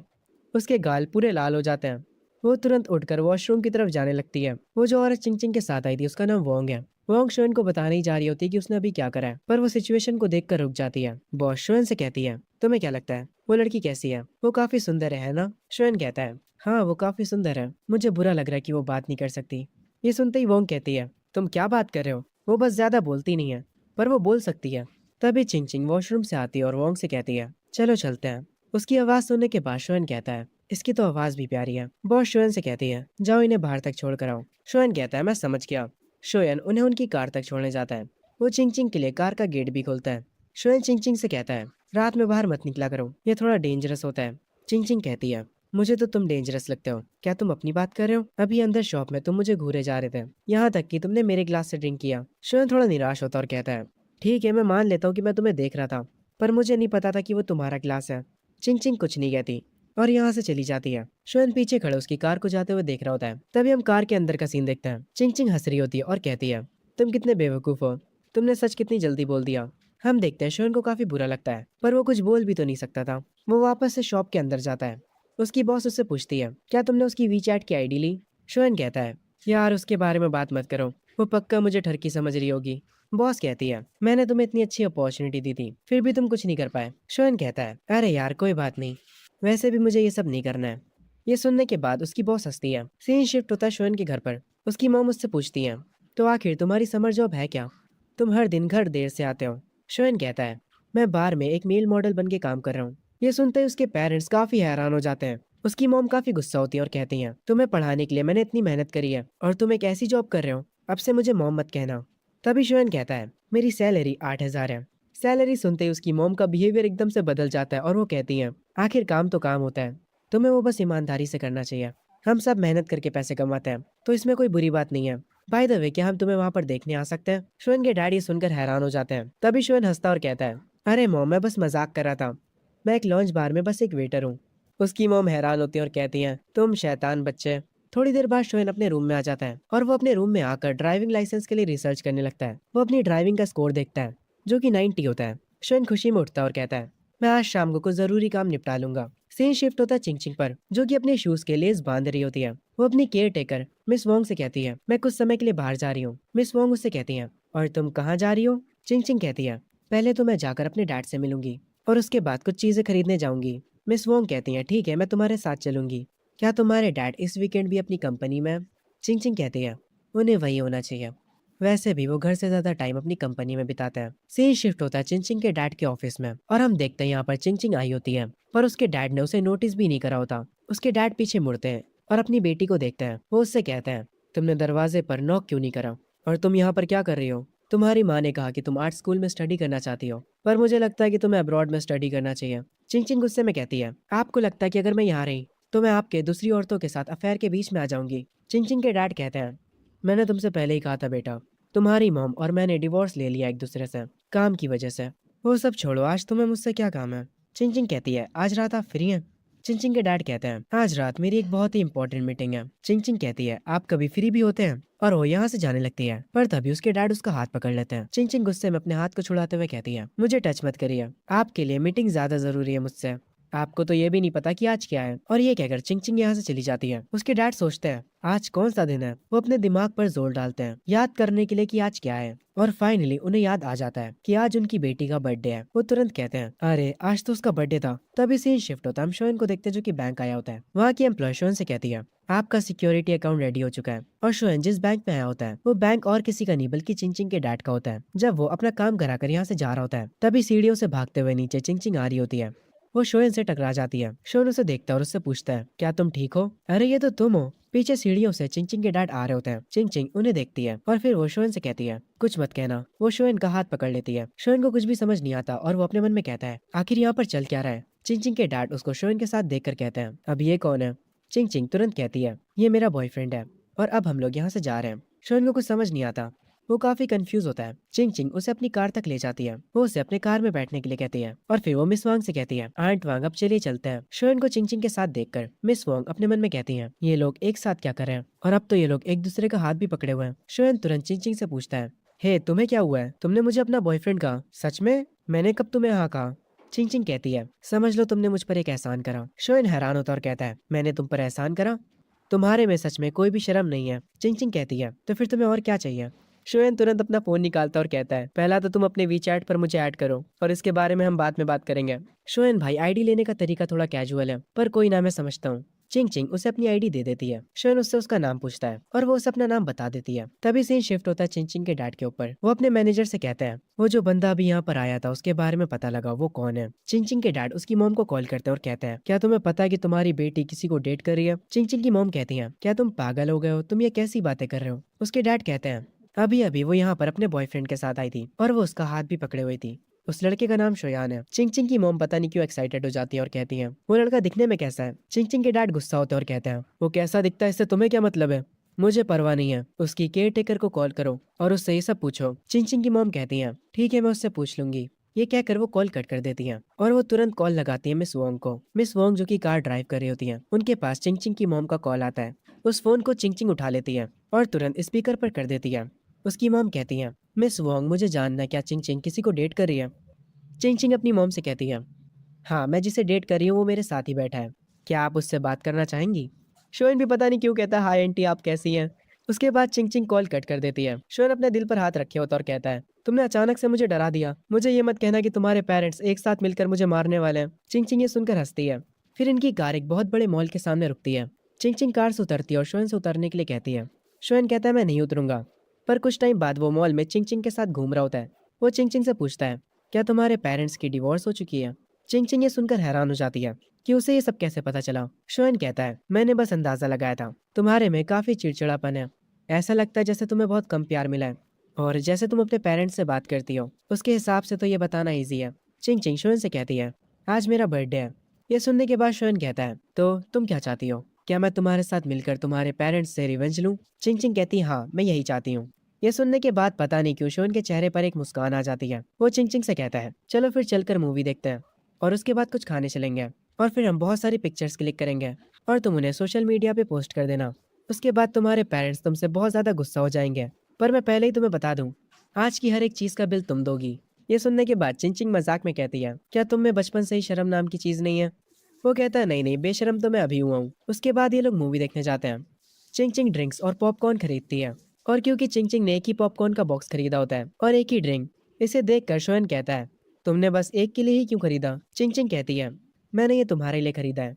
मैं सोडा नहीं पीती और ना ही कोई जंक फूड खाती हूँ। ये कहने के बाद चिंचिंग सिनेमा हॉल के अंदर जाने लगती है। पीछे से शोएन कहता है, हाँ हाँ, आप तो फेरी क्वीन हो ना। उसके बाद वो दोनों थिएटर में बैठकर मूवी देख रहे होते हैं। और जब चिंचिंग स्क्रीन को देखती है, तब उसके दिमाग में कुछ पुरानी यादें आ जाती हैं। जब वो छोटी थी और उसके पेरेंट्स उसे पिक्चर दिखाने लाया करते थे, उसे उन अच्छे दिनों की याद आती है। चिंग चिंग काफी देर से कुछ नहीं बोल रही होती। ये देखकर शोएन उससे कहता है, हे तुम इतनी देर से कुछ बोल क्यों नहीं रही हो? तुम्हें फोटोज क्लिक नहीं करने क्या, अपने पेरेंट्स को दिखाने के लिए? चिंग चिंग थोड़ी निराश लग रही होती है। उसके बाद वो अपनी जेब से अपना फोन निकालती है और स्क्रीन की पिक्चर क्लिक करने लग जाती है। शोएन ये देखकर कहता है, तुम स्क्रीन की पिक्चर क्यों क्लिक कर रही हो? हमें साथ में एक फोटो लेनी होगी। वो उससे उसका फोन ले लेता है और उसके साथ एक पिक्चर क्लिक करता है। पर फोटो खींचते ही चिंग चिंग उससे दूर हो जाती है। उस फोटो को देखने के बाद शोएन थोड़ा उदास होता है और कहता है, अगर तुम्हें फोटो नहीं खिंचवानी तो ठीक है, तो मत खिंचाओ। तुम इतनी दूर क्यों बैठी हो? ऐसे हम फोटो नहीं खींच पाएंगे। उसके ये कहते ही चिंग चिंग उसके थोड़े पास आ जाती है। वो ब्लश कर रही होती है। शोएन उसे और पास आने के लिए कहता है और उसे स्माइल करने के लिए कहता है। और फाइनली ये लोग एक अच्छी फोटो ले लेते हैं। तभी जो मूवी ये लोग देखने आए थे वो स्टार्ट हो जाती है। जैसे ही मूवी शुरू होती है, शोएन सो जाता है। चिंग चिंग अपनी और शोएन की पिक्चर को देखती है और फिर वो शोएन को सोते हुए देखती है। और क्योंकि अब शोएन सो चुका है, इसीलिए वो उन दोनों की फोटोज को देखकर स्माइल कर सकती है। वो तुरंत अपना सोशल मीडिया खोलती है और उस फोटो को बिना किसी कैप्शन के पोस्ट कर देती है और अपने अकाउंट से किसी को भी हाइड नहीं करती है। उसकी मॉम, जो कि अपनी बिजनेस ट्रिप पर अपने लैपटॉप पर बैठी काम कर रही होती हैं, उनके पास नोटिफिकेशन आता है कि चिंग चिंग ने कुछ पोस्ट करा है। वो तुरंत उसकी पोस्ट को चेक करती हैं और वो हैरान रह जाती हैं। वो तुरंत चिंग चिंग को कॉल करती हैं, पर चिंग चिंग का फोन नहीं लगता। उसकी मॉम तुरंत अपने मैनेजर से कहती हैं, मेरे वापस जाने की टिकट तुरंत बुक करो। उसके फादर भी ये फोटो देख लेते हैं। उन्हें काफी गुस्सा आता है। वो शोएन के फेस पर जूम करते हैं और उसे ध्यान से देखते हैं। शोएन भाई, बच के रहना, फील्डिंग सेट हो सकती है तुम्हारी। चिंग चिंग के डैड काफी ज्यादा गुस्से में होते हैं और वो कहते हैं, एक सुअर मेरी बेटी को चुराने की कोशिश कर रहा है, उसको उसकी औकात दिखानी होगी। आखिर वो मेरी बेटी के साथ घूम कैसे रहा है? चिंग चिंग के डैड शोएन को कॉल करते हैं। शोएन, जो कि थिएटर में सो रहा होता है, वो अपने फोन के वाइब्रेशन से उठ जाता है। वो अपना फोन उठाता है। चिंग चिंग अपने डैड का नंबर देख लेती है। वो शोएन से कहती है, कॉल को काट दो, ये मेरे डैड है। शोएन अपने फोन की तरफ देखता और कहता है, उन्हें मेरा नंबर कहाँ से मिला? अरे हाँ, मुझे याद आया, वो बैंक के प्रेसिडेंट हैं, वो किसी का भी नंबर निकलवा सकते हैं। तभी शोएन को शौक लगता है। वो कहता है, अरे हाँ, तुम्हारे डैड तो प्रेसिडेंट है। और उसके बाद वो काफी खुश हो जाता है और कहता है, शायद से अब वो मुझे अपने पास बुलाएंगे और मुझे 1 मिलियन या शायद से 10 मिलियन देकर कहेंगे, मेरी बेटी से दूर हो जाओ, मैंने ये सब मूवीज में होते देखा है। शोएन की ये बात सुनकर चिंग चिंग हंसने लग जाती है और कहती है, सपने देखना बंद करो। शोएन कहता है, तुम्हें क्या लगता है मैं उनसे पैसे ले लूंगा? चिंग चिंग कहती है, तो क्या तुम्हारा पैसे लेने का इरादा है? शोएन कहता है, अरे यार, मिलियन तो दूर की बात है, अगर वो मुझे $1000 भी देंगे तब भी मैं दूर चला जाऊंगा। चिंग चिंग ये सुनने के बाद हल्का सा उसे मारती है। उसके बाद वो लोग थिएटर से निकल आते हैं। इन लोगों ने मूवी देख ली होती है और फोटोज भी ले लिए होते हैं। शोएन कहता है, अब मैं घर जा रहा हूँ। चिंग चिंग कहती है, तुम डिनर पे नहीं चलोगे मेरे साथ? शोएन कहता है, अभी तो मेरा पेट भरा है। वैसे मुझे ये बताओ, तुम कौन से कॉलेज जाने वाली हो? चिंग चिंग सोच में पड़ जाती है। शोएन कहता है, ठीक है, भूल जाओ मैंने कुछ पूछा। वैसे मैं शंघाई में जा रहा हूँ। चिंग चिंग कहती है, मैं वॉशरूम होकर आती हूँ। शोएन वहाँ खड़ा रहकर उसका वेट करता है। वो इधर उधर देख रहा होता है। तभी उसे कुछ गेमिंग मशीन दिख जाती हैं। वो उन मशीन्स के पास जाते हुए सोच रहा होता है, मेरी पास लाइफ में मैंने टैडी निकालने की कितनी कोशिश करी थी ताकि मैं मेंग्याओ को इम्प्रेस कर सकूं, पर मैं बार बार फेल हो जाता था। पर जब आखिरकार मैं सक्सेस हो गया तो उसे उस टॉय से कोई फर्क ही नहीं पड़ा। शोएन जो था वो यहाँ पर खड़े होकर एक टॉय को बाहर निकाल लेता है। तभी चिंग चिंग आ जाती है। शोएन वो प्लशी उसे दे देता है। वो कहता है, ये तुम्हारा बर्थडे गिफ्ट है। पर फिर वो वापस ले लेता और कहता है, ठीक है, इसे तुम मत लो। पर चिंग चिंग वो प्लशी उससे छीन लेती है और कहती है, मूवी के पैसे मैंने दिए थे और अब तुमने मुझे प्लशी दे दिया, अब हिसाब बराबर हुआ।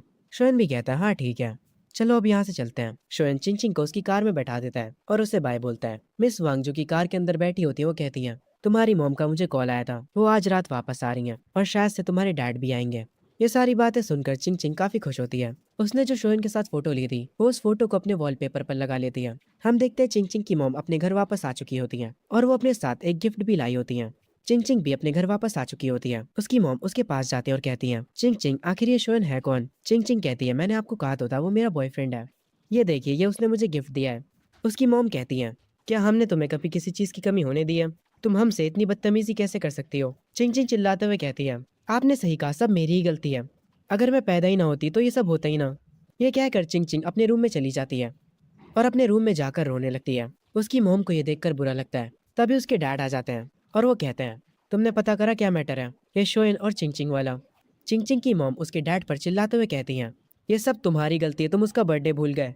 उसके डैड कहते हैं, जरा देखो तो बोल कौन रहा है, तुमने उससे कुछ पूछा भी है? उसकी मोम कहती है, नहीं, वो सीधी तरह से जवाब नहीं दे रही है। उसके डैड कहते हैं, तो अब हम क्या करेंगे? चिंग चिंग की मोम कहती हैं, मैं खुद से उस शोएन नाम के लड़के को ढूंढूंगी और उससे इस बारे में बात करूंगी।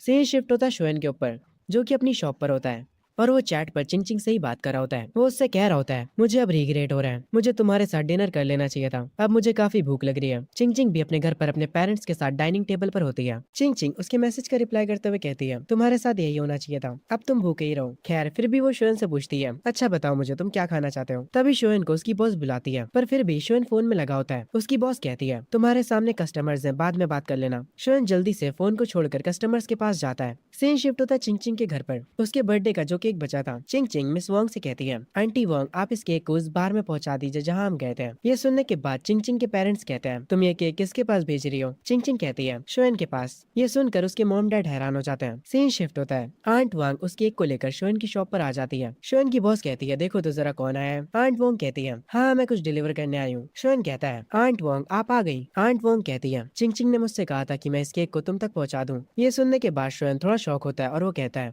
वो सच में शायद से थोड़ी सी पागल है। ये सब देखने के बाद शोएन की बॉस कहती है, मुझे सच सच बताना, तुम दोनों डेट कर रहे हो है ना? शोएन कहता है, आप ये किस बारे में बात कर रही हैं? मैंने बस उसकी मदद करी थी, मैंने उससे कहा था कि मुझे भूख लगी है, इसीलिए उसने मुझे ये केक भेज दिया। ये सुनने के बाद बॉस हंसते हुए कहती है, मुझसे मजाक मत करो, मुझे यकीन नहीं होता। तभी सीन शिफ्ट होता है हमारे वे भाई पे। काफी टाइम बाद दिखा ये लड़का। खैर इस टाइम पर वो कॉफी शॉप पर होता है मैन ग्याओ और उसकी दोस्त के साथ। वे उनसे पूछता है, तो तुम दोनों को मुझसे क्या काम है? मैन ग्याओ कहती है, मुझे बताओ कि आजकल शोएन क्या कर रहा है। वे बताता है कि वो पार्ट टाइम जॉब कर रहा है। ये सुनने के बाद मैन ग्याओ की दोस्त कहती है, मैं अब सब समझ गई, वो गरीब हो चुका है इसलिए तुम्हें इग्नोर कर रहा है। वैसे भी लड़कियों के पीछे भागने में पैसे खर्च होते हैं। वे ये सुनकर कहता है, नहीं नहीं तुम बिल्कुल गलत सोच रही हो, वो अपने आने वाले ड्राइविंग टेस्ट के लिए बिजी है, वो हमारे साथ अब गेम भी नहीं खेलता। मैन ग्याओ कहती है, तो वो मुझे इग्नोर क्यों कर रहा है? तभी सीन शिफ्ट होता है शोएन पर, जो कि अपने रूम में बैठा चैट पर चिंग चिंग से बातें कर रहा होता है। वो उसे कल के केक के लिए शुक्रिया बोलता है। चिंग चिंग भी उससे बातें करते हुए उसके रिप्लाई में कहती है, वो केक बहुत ही ज्यादा बड़ा था इसीलिए हम उसे खत्म नहीं कर पाए। तब मुझे समझ आया कि मैं उस केक को तुम्हें भी भेज सकती हूँ। शोएन चैट पर उससे पूछता है, चिंग चिंग तुम्हारे और दोस्त नहीं है क्या?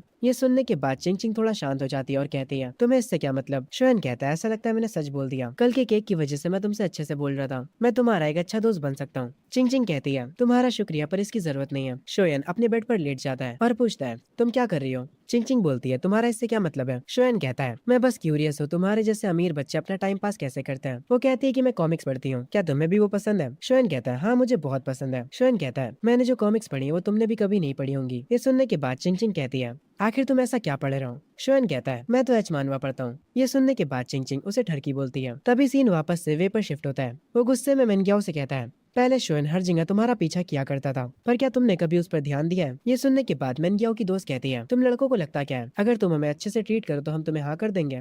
ये सुनते ही वे कहता है, अगर वो तुम्हें पसंद नहीं था तो तुम्हें उसे रिजेक्ट कर देना चाहिए था, पर तुम उसका फायदा उठाती रही, तुम उससे भी बातें करती रही और उसी टाइम पर तुम दूसरे लड़कों के साथ भी फ्लर्ट कर रही थी। आखिर इसमें तुम्हें मजा क्या आता है? मेनग्याओ की दोस्त कहती है, तुम ये क्या क्या कह रहे हो? वे अपनी कॉफी को उठाते हुए कहता है, तुम प्ले गर्ल्स ऐसे ही बात करती हो। तभी हम शोएन के डैड को देखते हैं, जो कि अपनी चाय के मजे लेते हुए न्यूज़पेपर को पढ़ रहे होते हैं। तभी यहाँ पर शोएन आ जाता है। वो अपने डैड से कहता है, डैड मुझे आपसे कुछ बात करनी है। उसके डैड कहते हैं, अगर तुम्हें पैसे चाहिए तो अपनी माँ से मांग लो। ये कहकर वो वापस से चाय पीने लगता है। शोएन कहता है, असल में मुझे ड्राइविंग स्कूल के लिए साइन अप करना है। ये सुनने के बाद उसके डैड कहते हैं, मुझसे पैसे मत मांगो, मैं बहुत गरीब हूँ। पर तभी शोएन एक अजीब सी स्माइल के साथ कहता है, अरे डैड वो बाथरूम की सीलिंग वहाँ पर भी तो शायद पैसे थे और टीवी स्टैंड के नीचे भी पैसे थे। मुझे पता है कि आप पिछले 6 महीनों से पैसे जमा कर रहे हो। ये सुनते ही उसके डैड की चाय गिर जाती है और वो कहते हैं, तुम्हें ये सब कैसे पता? शोएन बस हंसता है। उसके डैड कहते हैं, ठीक है मैं कल लिविंग रूम के टेबल पर पैसे रख दूंगा। ये सुनने के बाद शोएन कहता है, ये हुई ना बात, मैं अब काम पर जा रहा हूँ। तभी वापस से सीन वे पर आता है। वो मैन ग्याओ और उसकी दोस्त से कहता है, तुम लोग पागल हो, पता नहीं किस तरह का लॉजिक इस्तेमाल कर रहे हो। मैन ग्याओ वे से कहती है, शोएन को मत बताना कि तुम मुझसे मिले थे और मुझे बताओ कि वो कहाँ पर काम करता है। वे उसकी बातों का जवाब नहीं देता और उसे इग्नोर करके यहाँ से जाने लगता है। वे अपनी ही बातों में लगा हुआ था। वो सोच रहा था यहाँ की दूध वाली चाय पहले जैसी नहीं रही। मेनग्याओ की दोस्त मेनग्याओ से कहती है, तुम ज्यादा सोचना बंद करो, कॉलेज में और भी क्यूट क्यूट लड़के मिलेंगे, शोएन को तुम्हें खोने के बाद पछतावा जरूर होगा। मेनग्याओ कहती है, मैं बस ये जानना चाहती हूँ कि वो अचानक से क्यों बदल गया। तभी सीन शिफ्ट होता है चिंग चिंग की मॉम के ऊपर। जो कि शोएन के बार के सामने पहुंच चुकी होती है। वो आंट वांग को कॉल करती है और कहती है, मैं उस लड़के के बार के पास आ चुकी हूँ, अगर चिंग चिंग बाहर निकले तो मुझे तुरंत बता देना। ये कहकर वो फोन रख देती है। वो उस बार के अंदर जाने लगती है। वो बार के अंदर जाते ही बॉस को और एक वेट्रेस को देखती है और उस बार के अंदर सिर्फ एक ही लड़का होता है जो कि काम कर रहा होता है। उस लड़के को तुरंत देखते ही चिंग चिंग की मॉम समझ जाती है कि यही लड़का उनकी लड़की का बॉयफ्रेंड है। उसकी मॉम उससे जाकर कहती है, तुम्हारा नाम शोएन है ना? शोएन कहता है, हाँ वो मेरा ही नाम है, पर आप कौन है? वो जाकर एक टेबल के पास बैठने लगती है और कहती है, मैं चिंग चिंग की मॉम हूँ, क्या हम थोड़ी देर के लिए बात कर सकते हैं? शोएन बिना कुछ कहे उनके पास जाकर बैठ जाता है। बॉस ये सीन देखकर वेट्रेस से कहती है, ये लो आ गई मुसीबत। चिंग चिंग की मॉम कहती है, तो मुझे बताओ तुम मेरी बेटी से कहाँ पर मिले थे? शोएन कहता है, हम एक लेक के पास मिले थे और फिर इस बार में एक बार मिले थे और मैं उससे तीसरी बार उसके बर्थडे पर मिला था। ये सुनने के बाद उसकी मॉम कहती है, तो तुम बस मेरी बेटी से 3 बार ही मिले हो और तुम लोग अभी से डेट करने लगे? ये सुनने के बाद शोएन कहता है, आंटी आप अपनी खुद की बेटी को नहीं जानती क्या उसकी पर्सनैलिटी ऐसी है कि एक लड़के से 3 बार मिलने के बाद वो उसे डेट करने लगेगी? चिंग चिंग की मॉम शोएन को देखने लगती है। उनकी आंखें सरप्राइज से भरी होती हैं। शोएन उनसे काफी अच्छे से बात कर रहा होता है। खैर तभी अचानक से चिंग चिंग की मॉम कहती हैं, मुझे बताओ तुम कौन से कॉलेज में जाना चाहते हो? शोएन कहता है, मैं शंघाई में जाना चाहता हूँ, जो कि स्कूल ऑफ फाइनेंस है। ये सुनने के बाद चिंग चिंग की मॉम कहती हैं, तुम एक आम लड़के हो, तुम्हारे लिए फाइनेंस चुनना एक स्मार्ट चॉइस नहीं है। ये सुनने के बाद शोएन कहता है, मेरा गोल है बहुत अमीर बनने का। ये सुनने के बाद चिंग चिंग की मॉम के चेहरे पर एक अजीब सी स्माइल आती है और वो अपने मन में कहती है, इसकी हाइट भी अच्छी है और इसका फेस भी और इसकी पर्सनैलिटी भी, अगर ये सच में अपने सपनों को पूरा कर लेता है तो शायद से मैं हाँ कर दूं। खैर आगे वो शोएन से कहती हैं, मैं यहाँ पर तुम्हें ब्लेम करने नहीं आई थी, मुझे कोई दिक्कत नहीं अगर तुम चिंग चिंग के दोस्त हो तो, पर मैं उम्मीद करती हूँ कि तुम लाइंस को क्रॉस नहीं करोगे। तुम एक स्मार्ट बच्चे हो, तुम्हें पता होगा मेरा क्या मतलब था इससे। शोएन कहता है, फिक्र मत करिए आंटी, मैं सब समझ गया। चिंग चिंग की मॉम अपना फोन उठाती है और कहती है, क्या हम एक दूसरे को वी चैट पर ऐड कर सकते हैं? शोएन हाँ कर देता है। उसके बाद वो उस म्यूजिक बार से निकल आती है। वो अपनी कार में बैठी होती है और काफी ज्यादा थकी हुई लग रही होती है। तभी सीन शिफ्ट होता है वे पर, जो कि अपने घर पर बैठा गेम खेल रहा होता है। असल में वो कॉल पे शोएन से बात कर रहा होता है। शोएन दूसरी तरफ से कहता है, वे चलो चलते हैं, कल ड्राइविंग स्कूल के लिए साथ में साइन अप करते हैं। ये सुनने के बाद वे कहता है, इतनी जल्दी? शोएन कहता है, जितनी जल्दी हम ये कर लेंगे उतनी ज्यादा हमारी टेंशन कम होगी। वे कहता है, ठीक है मैं अपने पेरेंट्स से पूछकर बताता हूँ। तभी सीन शिफ्ट होता है चिंग चिंग के घर पर। वो कुछ खा रही होती है, तभी उसकी मॉम आती है।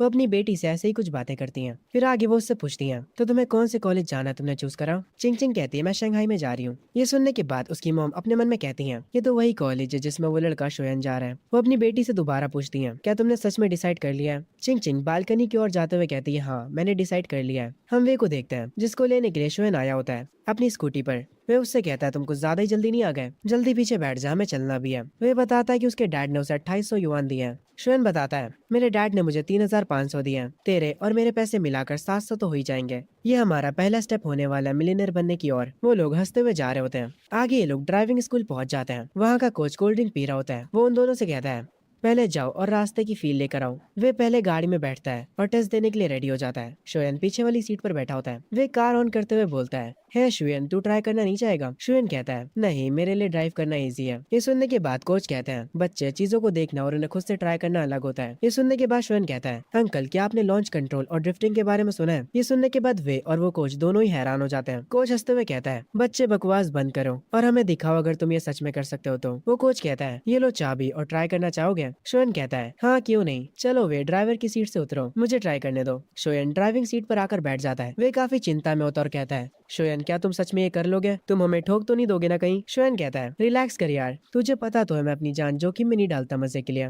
चलो अंकल अब मैं तुम्हें दिखाता हूँ लॉन्च कंट्रोल। वो कोच कहता है, अगर तुमने रिवर्स में पार्किंग कर ली तो तुम यहाँ पर आकर कभी भी प्रैक्टिस कर सकते हो। शुएन कार को ऑन करता है और एक ही ट्राई में रिवर्स पार्किंग कर लेता है, जिसे देखकर वो कोच हैरान रह जाता है और वे भी। वो उससे कहता है, शुएन क्या तुम छुप छुप कर कार चलाना सीख रहे थे? शुएन कहता है, नहीं यार मुझ में बस नेचुरल टैलेंट है। ये कहकर वो दोनों टेस्ट देकर बाहर आ जाते हैं। वे अभी तक हैरान होता और कहता है, तुमने साइन अप करते ही रिवर्स पार्किंग कर ली, तुम कमाल के हो यार। अगर तुम पास हो गए और मैं फेल हो गया तो ये काफी शर्म की बात होगी। शुएन कहता है, अरे नहीं यार तुम भी पास हो जाओगे और फिक्र मत करो, तुम्हें और भी मौके मिलेंगे मेरे सामने एम्बेरस होने के। तभी शुएन को किसी को कॉल आता है। वो कॉल को उठाता है और कहता है, कौन बोल रहा है? और वो कॉल असल में चिंग चिंग के फादर का होता है। शुएन उनसे कहता है, अंकल मेरी पहले ही चिंग चिंग की मदर से बात हो चुकी है, क्या आपको किसी और चीज के बारे में बात करनी है? तभी चिंग चिंग के फादर कहते हैं, क्या तुम आज शाम फ्री हो? मुझे तुमसे कुछ बात करनी है, मुझे बस अपना एड्रेस भेज दो, मैं तुम्हें लेने के लिए एक ड्राइवर को भेज दूंगा। शुएन उन्हें बता देता है कि वो ड्राइविंग स्कूल में अभी, और ये कहकर वो फोन रख देता है। वे उससे आकर पूछता है, किसका फोन था भाई? शुएन कहता है, अरे मेरे होने वाले ससुर जी का। ये सुनते ही वे हैरान हो जाता है और कहता है, तुम सच में उस लड़की को डेट कर रहे हो? शुएन वे से कहता है, यार तुम खुद से ही घर चले जाना,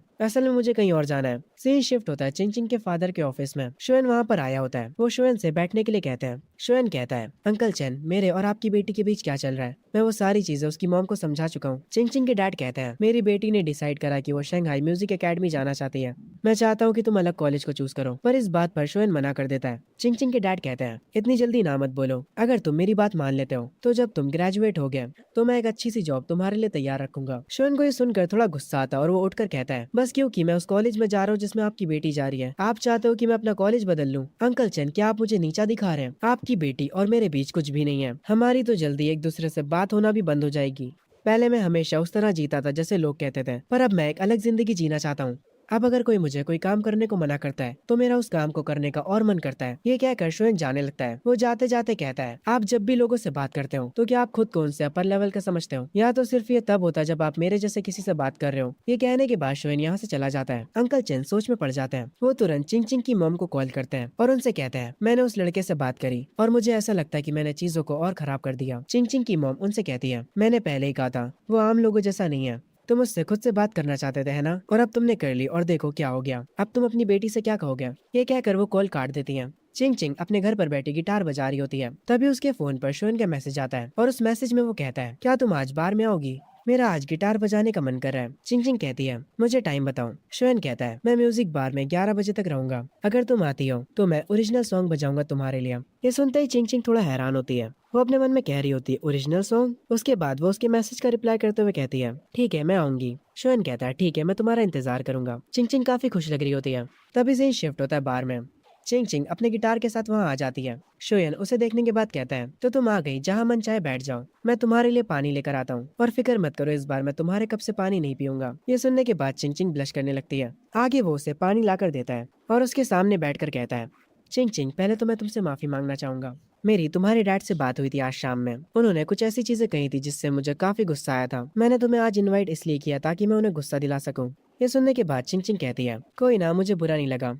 मैं जानती हूँ उन्होंने क्या कहा होगा। उसके बाद चिंग चिंग कहती है, तुमने कहा था कि तुम एक ओरिजिनल सॉन्ग प्ले करोगे मेरे लिए। शोएन उठता है और हंसता है और उससे गिटार मांगता है। तभी यहाँ पर चिंग चिंग की मॉम आ जाती हैं। वो इधर उधर देखने लगती हैं। शोएन जाकर स्टेज पर बैठ जाता है और सबसे कहता है, मैं अब एक ओरिजिनल सॉन्ग गाने जा रहा हूँ। ये गाना होने वाला है अगर एक दिन मैं रिच बन गया तो। चिंग चिंग की मॉम उसके पास आकर बैठ जाती हैं। ये सुनने के बाद चिंग चिंग हंसती है। उसके बाद शोएन गाना शुरू करता है। वो उस जगह पर सबका ध्यान अपनी तरफ खींच लेता है। सारे कस्टमर्स को वो गाना सुनकर अच्छा लग रहा होता है। उस म्यूजिक बार में हर कोई एंजॉय कर रहा होता है। शोएन भी अपने सारे इमोशंस के साथ गाना गा रहा होता है। हर किसी की नजरें उसकी तरफ होती हैं। शोएन गाना खत्म करके चिंग चिंग और उसकी मॉम के पास आते हुए कहता है, देखा, मैंने आप लोगों से पहले ही कहा था कि मैं एक जीनियस हूँ। चिंग चिंग उसकी तारीफ करते हुए कहती है, हाँ तुमने सही कहा, तुम्हारा वो ओरिजिनल गाना काफी अच्छा था। चिंग चिंग की मॉम कहती है, मैं इसके डैड की तरफ से तुमसे माफी मांगती हूँ। शोएन कहता है, कोई बात नहीं, अगर उनकी जगह मैं होता तो मैं भी उनके ही जैसा कुछ करता। वो चिंग चिंग की मॉम को भी पानी देता है और कहता है, मुझे बस उनके बात करने का रवैया पसंद नहीं आया।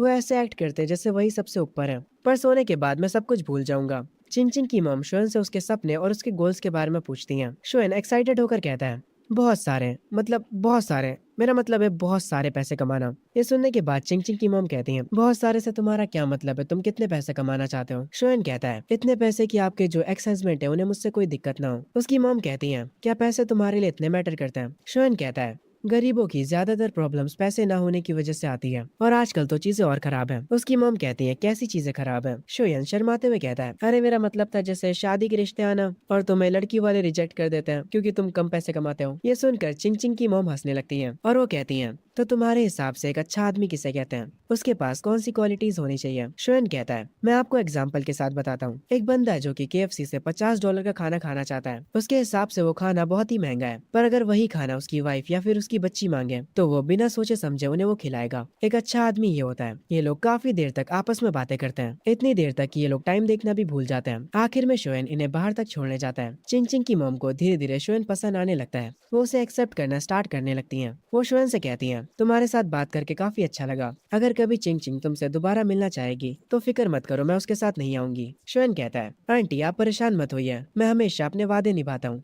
ये सुनने के बाद चिंग चिंग और उसकी मॉम कार में जाकर बैठ जाते हैं। शोएन खिड़की पर कहता है, चिंग चिंग तुम अपना गिटार बार में ही भूल गई। ये सुनने के बाद चिंग चिंग कहती है, तुम उस गिटार को रख सकते हो कुछ दिनों के लिए, पर हाँ मुझे वापस देना मत भूलना। वो उसे बाय बोलती है शोएन कहता है ठीक है, फिर तुम्हें इंतजार करना पड़ेगा अगली बारी का जब हम मिलेंगे। खैर उसके बाद उनकी कार यहाँ से चली जाती है। तभी यहाँ पर शोएन की बॉस आती है और वो कह रही होती है लगता है ये एक रोम कॉम की शुरुआत है। शोएन उनकी तरफ देखता है। बॉस हंसते हुए कहती है तुम अपनी सासू माँ से 2 बार मिल चुके हो और अभी भी नाटक कर रहे हो। आखिर ऐसा कैसे हो सकता है कि तुम्हें इतनी प्यारी चिंग चिंग पसंद नहीं। ये सुनने के बाद शोएन कहता है अगर आप खूबसूरती को प्रायोरिटी बनाकर ये सब चीजें कह रही हैं तो ऐसे तो मैं आपको भी पसंद करता हूँ। ये सुनने के बाद बॉस हंसने लगती है और कहती है जाओ अपना गिटार पकड़ो और अंदर जाकर गाना गाओ। सीन शिफ्ट होता है ड्राइविंग टेस्ट पर। वे गाड़ी चलाना सीख ही नहीं पा रहा होता। वो गाड़ी को इधर उधर घुमा रहा होता है। कोच भी उस पर काफी गुस्सा करता है। आखिर में वो गाड़ी से उतर जाता है और कहता है मुझे काफी अनोइंग लग रहा है, मैं कभी दोबारा तेरे साथ ड्राइविंग सीखने नहीं आऊंगा। मेरा सारा मोटिवेशन तेल लेने चला गया। शोएन कहता है अरे यार तुम कितने बेकार हो इस चीज में। तभी वे शोएन से पूछता है अच्छा मुझे बताओ तुम्हारी गर्लफ्रेंड कैसी दिखती है। शोएन कहता है वो बहुत ही ज्यादा खूबसूरत है। दोनों ऐसे ही बातें करने लगते हैं। उसके बाद शोएन अपनी जॉब पर आ जाता है। वो वहाँ पर अपना फोन निकालता है। वहाँ पर वो ग्रुप चैट चेक करता है जिसमें स्कूल का एक स्टूडेंट कह रहा होता है ऐसा लगता है कि शोएन का टेस्ट भी काफी अच्छा गया है, पर क्या वो इंग्लिश में पास हो पाएगा। अगर कोई कॉलेज उसे लेता है तो मैं लाइव स्ट्रीम पर आकर टट्टी खाऊंगा। सब लोग बेसिकली शोएन का मजाक उड़ा रहे होते हैं, पर वे अकेला शोएन की तरफ से बोल रहा होता है और कह रहा होता है शोएन के अच्छे नंबर्स आएंगे। वे में और बाकी के स्टूडेंट्स में बहस शुरू हो जाती है। वे अकेला शोएन की तरफ से लड़ रहा था। शोएन इन लोगों को बातें करते हुए देखता है और वो अपने मन में कहता है ये लोग कितने ज्यादा चाइल्डिश हैं। वो ग्रुप चैट को बंद कर देता है और अपने मन में कहता है कल रिजल्ट आ जाएंगे। वो चिंग चिंग को मैसेज करता है और कहता है क्या तुमने डिसाइड कर लिया कि तुम कौन से कॉलेज जाने वाली हो। चिंग चिंग बताती है वो शंघाई जाने वाली है। इनकी ऐसे ही थोड़ी बात होती है। चिंग चिंग उससे कहती है मेरे गिटार के साथ कुछ होना नहीं चाहिए। शोएन कहता है तुम चिंता मत करो, मैं उसका ट्रेजर जैसे ध्यान रखूंगा। यहाँ तक कि मैं उसे गले लगा लेता हूँ जब भी मैं सोता हूँ। ये सुनने के बाद चिंग चिंग उसे ठरकी बोलती है। शोएन हंसता है और कहता है मैं तुम्हें थोड़ी ना गले लगा रहा हूँ जो तुम मुझे ठरकी बोल रही हो। चिंग चिंग कहती है बकवास बंद करो। उसके बाद चिंग चिंग कहती है तुमने जो सॉन्ग लिखा था क्या तुम मुझे उसके लिरिक्स भेज सकते हो। शोएन कहता है ठीक है, पर कॉपीराइट ना पाने के लिए आपको 10,000 देने पड़ेंगे। चिंग चिंग कहती है ठीक है, हमारी डील रही। इनका ऐसे ही थोड़ा हंसी मजाक चलता है, पर जो अपना शोएन होता है वो सच में अपना अकाउंट नंबर भेज देता है, मतलब कॉपीराइट के पैसे लेने के लिए। वो असल में मजाक कर रहा होता है। उसे लगता है कि चिंग चिंग पैसे नहीं भेजेगी, पर वो हैरान हो जाता है क्योंकि उसके अकाउंट पर मैसेज आता है 10,000 आपके बैंक अकाउंट में क्रेडिट हो चुके हैं। ये देखने के बाद शोएन अपने मन में कहता है ये लड़की कितनी खूबसूरत है और इसके पास पैसे भी हैं। चिंग चिंग कॉमिक्स पढ़ने लगती है। शोएन उसे अपने गाने के लिरिक्स भेज देता है। वो कहती है अच्छा काम करा, अब तुम जा सकते हो, और वो वापस से कॉमिक्स पढ़ने लगती है। उसकी मॉम चिंग चिंग को मुस्कुराते हुए देखती है और अपने मन में सोचती है क्या ये लड़की सच में सीरियस है। तभी सीन शिफ्ट होता है शोएन के घर पर, जहाँ उसकी मॉम बार बार घड़ी को देखे जा रही होती है और कहती है टाइम बस होने ही वाला है। आखिर ये शोएन अभी तक उठा क्यों नहीं है। शोएन के डैड कहते हैं वो कल रात घर लेट आया था। उसकी मॉम उसके डैड को उसे उठाने के लिए भेजती है और बार बार घड़ी को देखे जा रही होती है, पर अभी तक शोएन उठा नहीं होता है। उसके डैड वापस आ जाते हैं। उसकी मॉम कहती है आखिर वो कर क्या रहा है, अगर उसके नंबर्स अच्छे नहीं आए होंगे तो वो गया। शोएन के डैड कहते हैं उसकी एडमिशन टिकट टेबल पर रखी है, हम उन्हें खुद भी तो चेक कर सकते हैं। शोएन की मॉम थोड़ा गुस्सा तो होती है, पर फिर वो खुद से रिजल्ट चेक करने के लिए मान जाती हैं। शोएन के डैड लैपटॉप पर बैठकर उसका रिजल्ट चेक करने लगते हैं। शोएन की मॉम उसका रोल नंबर बता रही होती है। उसके डैड ऑनलाइन रिजल्ट चेक करते हैं। तभी यहाँ पर उठकर शोएन आ जाता है। वो पीछे से कहता है तो क्या आप लोगों को मेरा रिजल्ट मिल गया। उसकी मॉम कहती है वही ढूंढ रहे हैं, क्या ये इंटरनेट सही नहीं चल रहा है। शोएन अपना फोन निकालते हुए कहता है एक सेकंड रुकिए, मैं अपने फोन पर चेक करता हूँ। और जब वो अपनी इन्फॉर्मेशन डालता है तब उसका रिजल्ट उसके फोन पर आ जाता है और शोएन का स्कोर आया होता 558, जिसे देखकर उसकी मॉम कुछ ज्यादा ही खुश हो जाती हैं। उसके इंग्लिश के नंबर्स देखकर उसके डैड इतने शॉक हो जाते हैं कि वो कहते हैं क्या तुमने इंग्लिश में चीटिंग करी थी। शोएन हंसते हुए कहता है नहीं, मैं बस लकी था, मैंने हर एक चीज सही गेस करी थी। शोएन का जो रिजल्ट होता है वो टॉप टियर होता है, जिसे देखकर उसके पेरेंट्स काफी ज्यादा खुश होते हैं। शोएन की मॉम कहती है जल्दी से इसके ग्रैंडपा और इसकी ग्रैंडमा को कॉल करिए और उन्हें ये खुशखबरी बताइए, और बाकी सारे रिलेटिव्स को भी। शोएन कहता है मैंने तो पहले ही आपसे कहा था कि मैं टॉप ग्रेड लाने वाला हूँ। शोएन अपना फोन चेक करता है। उससे वे का मैसेज आया होता है जो कि उसे बताता है कि उसे 507 नंबर्स मिले हैं। वो शोएन से उसका रिजल्ट पूछता है और जब वो शोएन का रिजल्ट सुनता है वो हैरान रह जाता है। वो शोएन से कहता है सच में तुम्हारे इंग्लिश में 125 कैसे आए, तुमने पक्की बात है चीटिंग करी होगी।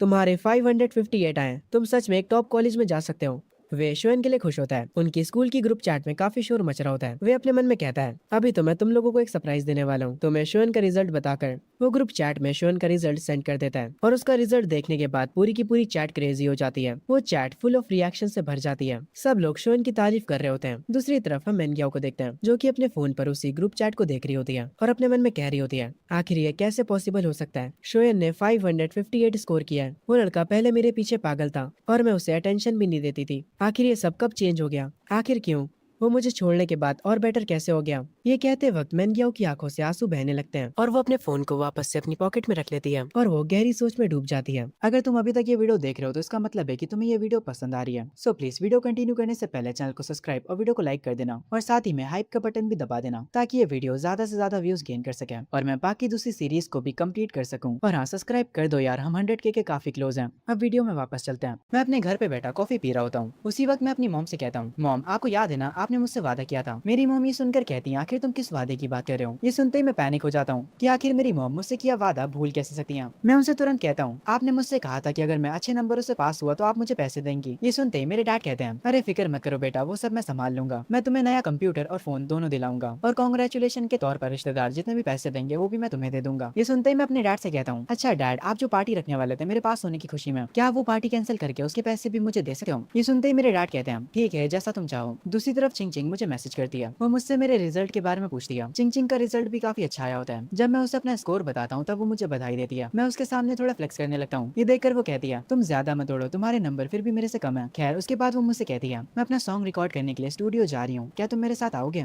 मैं उससे कहता हूँ, ये भी कोई पूछने की बात है, मैं जरूर चलूंगा। दूसरी तरफ वे आराम से बैठा गेम खेल रहा होता है। तभी मैं उसे कॉल कर देता हूँ और उसका अपोनेंट उसे इजीली गेम में हरा देता है। वे को काफी गुस्सा आता है। वेल मैं कॉल पर वे से कहता हूँ, वे आज मैं ड्राइविंग प्रैक्टिस पर नहीं आ पाऊंगा। ये सुनते ही वे थोड़ा हैरान होता है और मुझसे पूछता है क्यों। मैं उससे कहता हूँ, आज मेरी गर्लफ्रेंड मेरे साथ घूमना चाहती है। ये सुनने के बाद वे को यकीन नहीं होता। मैं उसे मेरी गर्लफ्रेंड के बारे में थोड़ा बताता हूँ और कहता हूँ, वो दिखने में काफी प्यारी है और उसका स्कोर भी मुझसे ज्यादा है। ये सुनते ही वे कहता है, अच्छी फसल हमेशा कीड़े ही खाते हैं। और ये कहकर वो कॉल काट देता है और वापस गेम खेलने लग जाता है। मैं अपने मन में सोचता हूँ, ये साला जलता है मेरी खूबसूरती से। खैर उसके बाद मैं चिंचिंग के साथ स्टूडियो पहुंचता हूँ। वहाँ पर वो अपना सॉन्ग रिकॉर्ड करने लग जाती है। उसका सॉन्ग रिकॉर्ड करने में मैं भी उसकी हेल्प कर रहा होता हूँ। खैर उसके थोड़ी देर बाद सॉन्ग पूरा रिकॉर्ड हो जाता है। मैं उसे सिग्नल देता हूँ कि सब कुछ परफेक्टली हो चुका है। वो अपने हेडफोन्स उतारती है और मैं उससे कहता हूँ, तुमने बहुत बढ़िया करा। खैर उसके बाद स्टूडियो से निकलकर हम लोग वॉक करते हुए आगे जा रहे होते हैं। मैं बाहर का मौसम देखकर चिंचिंग से कहता हूँ, अभी हमें घर नहीं जाना चाहिए, हमें थोड़ा और घूमना चाहिए। डिनर पर चलने के बारे में तुम्हारा क्या ख्याल है। चिंचिंग मुझसे पूछती है, तुम डिनर में क्या खाना चाहते हो। मैं उससे कहता हूँ, रुको मुझे सोचने दो। फिर वो कहती है, क्या तुम हॉट पॉट खाना चाहोगे। ये सुनकर मैं उससे कहता हूँ, अगर तुम ज्यादा हॉट पॉट खाओगी तो तुम्हारी स्किन पर पिंपल आ जाएंगे। ये सुनकर वो हंसती और कहती है, फिक्र मत करो, मैं तुमसे खाने के पैसे नहीं लूंगी। ये सुनते ही मैं कहता हूँ, फिक्र मत करो, कभी कभी खाने से पिंपल्स नहीं आते हैं। खैर उसके बाद मैं चिंचिंग से कहता हूँ, चिंचिंग तुम मुझे गलत मत समझना, तुम ये मत समझना कि मैं तुम्हारे पैसे खर्च करवा रहा हूँ, पर क्योंकि मैंने पहली बार चिंचिंग का नाम लिया इसीलिए उसने पैसों वाली बात को इग्नोर कर दिया। इसीलिए वो ब्लश करने लगी और मुझसे कहती है, एक सेकंड, क्या तुमने अभी मुझे मेरे पहले नाम से बुलाया। मैं उससे कहता हूँ, हाँ चिंचिंग। वो मेरे पैर पर कसकर अपना पैर मारती है, मुझे काफी तेज लगता है और मैं उससे कहता हूँ, एक सेकंड रुको, क्या तुम अपने हस्बैंड को मारना चाहती हो। और तुम्हारी मॉम भी तो तुम्हें चिंचिंग बुलाती है। ये सुनकर चिंचिंग कहती है, वो मेरी मॉम है, तुम नहीं, इसलिए तुम मुझे वो नहीं बुलाओगे। मैं एक पत्थर पर बैठ जाता हूँ क्योंकि मेरे पैर पर काफी जोर से लगी होती है। चिंचिंग का चेहरा थोड़ा उतर जाता है और वो मुझसे कहती है, क्या तुम चल सकते हो। मैं उससे कहता हूँ, नहीं।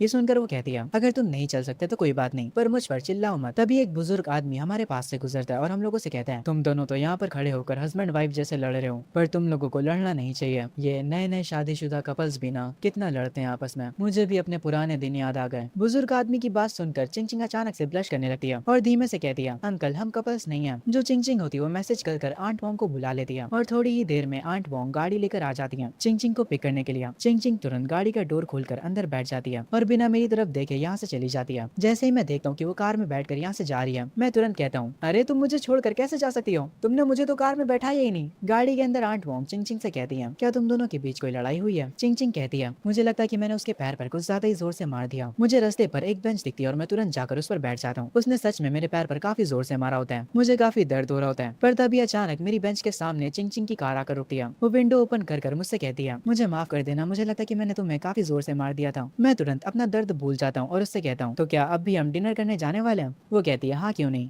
उसके बाद हम लोग एक रेस्टोरेंट आते हैं। मैं वहाँ पर अपना खाना काफी जल्दी जल्दी खा रहा होता हूँ। मुझे देखकर चिंचिंग हंसने लगती है और कहती है, तुम खाना खाते समय बिल्कुल एक पिग लगते हो। पर मैं उसकी बातों पर ध्यान नहीं देता और वापस से अपना खाना खाने लगता हूँ और उससे कहता हूँ, तुम भी मेरी तरह खाना खाया करो, यकीन मानो इसमें काफी मजा आता है। खैर चिंचिंग मुझसे कहती है, तुम्हारे पैर में अगर अब भी दर्द हो तो हम हॉस्पिटल जा सकते हैं। ये सुनकर मैं कहता हूँ, नहीं नहीं, इसकी कोई जरूरत नहीं है, मैं कल सुबह तक ठीक हो जाऊंगा। चिंचिंग थोड़ी सी उदास होकर कहती है, अगर मैं तुम्हें लेने नहीं आती तो क्या तुम मुझसे बात करना बंद कर देते हैं। ये सुनकर मैं एक स्माइल के साथ उससे कहता हूँ, नहीं, मैं तुमसे बात करना कभी बंद नहीं करूंगा। यकीन मानो मुझे भगवान ने भेजा तुम्हारा दोस्त बनने के लिए। मैं स्वर्ग से आया हुआ एक फरिश्ता हूँ। ये सुनकर चिंग चिंग अपना सर थोड़ा नीचे करती है। उसका चेहरा लाल हो चुका होता है। खैर उसके बाद डिनर करने के बाद वो अपने घर वापस आ जाती है। वो अपनी बालकनी पर बैठी पानी पी रही होती है और जो चीज मैंने बोली थी उसके बारे में बार बार सोचे जा रही होती है। ये सब सोचकर वो वापस से ब्लश करने लगती है। वो तुरंत मुझे मैसेज करती है और मुझसे कहती है मैंने फैसला कर लिया है। मैं उसका रिप्लाई करते हुए कहता हूँ तुमने क्या फैसला करा है? वो कहती है अब से मैं तुम्हारी दोस्त हूँ। ये सुनकर मैं थोड़ा हैरान हो जाता हूँ और कहता हूँ एक सेकंड, अब हम दोस्त हैं? तो इससे पहले हम क्या थे?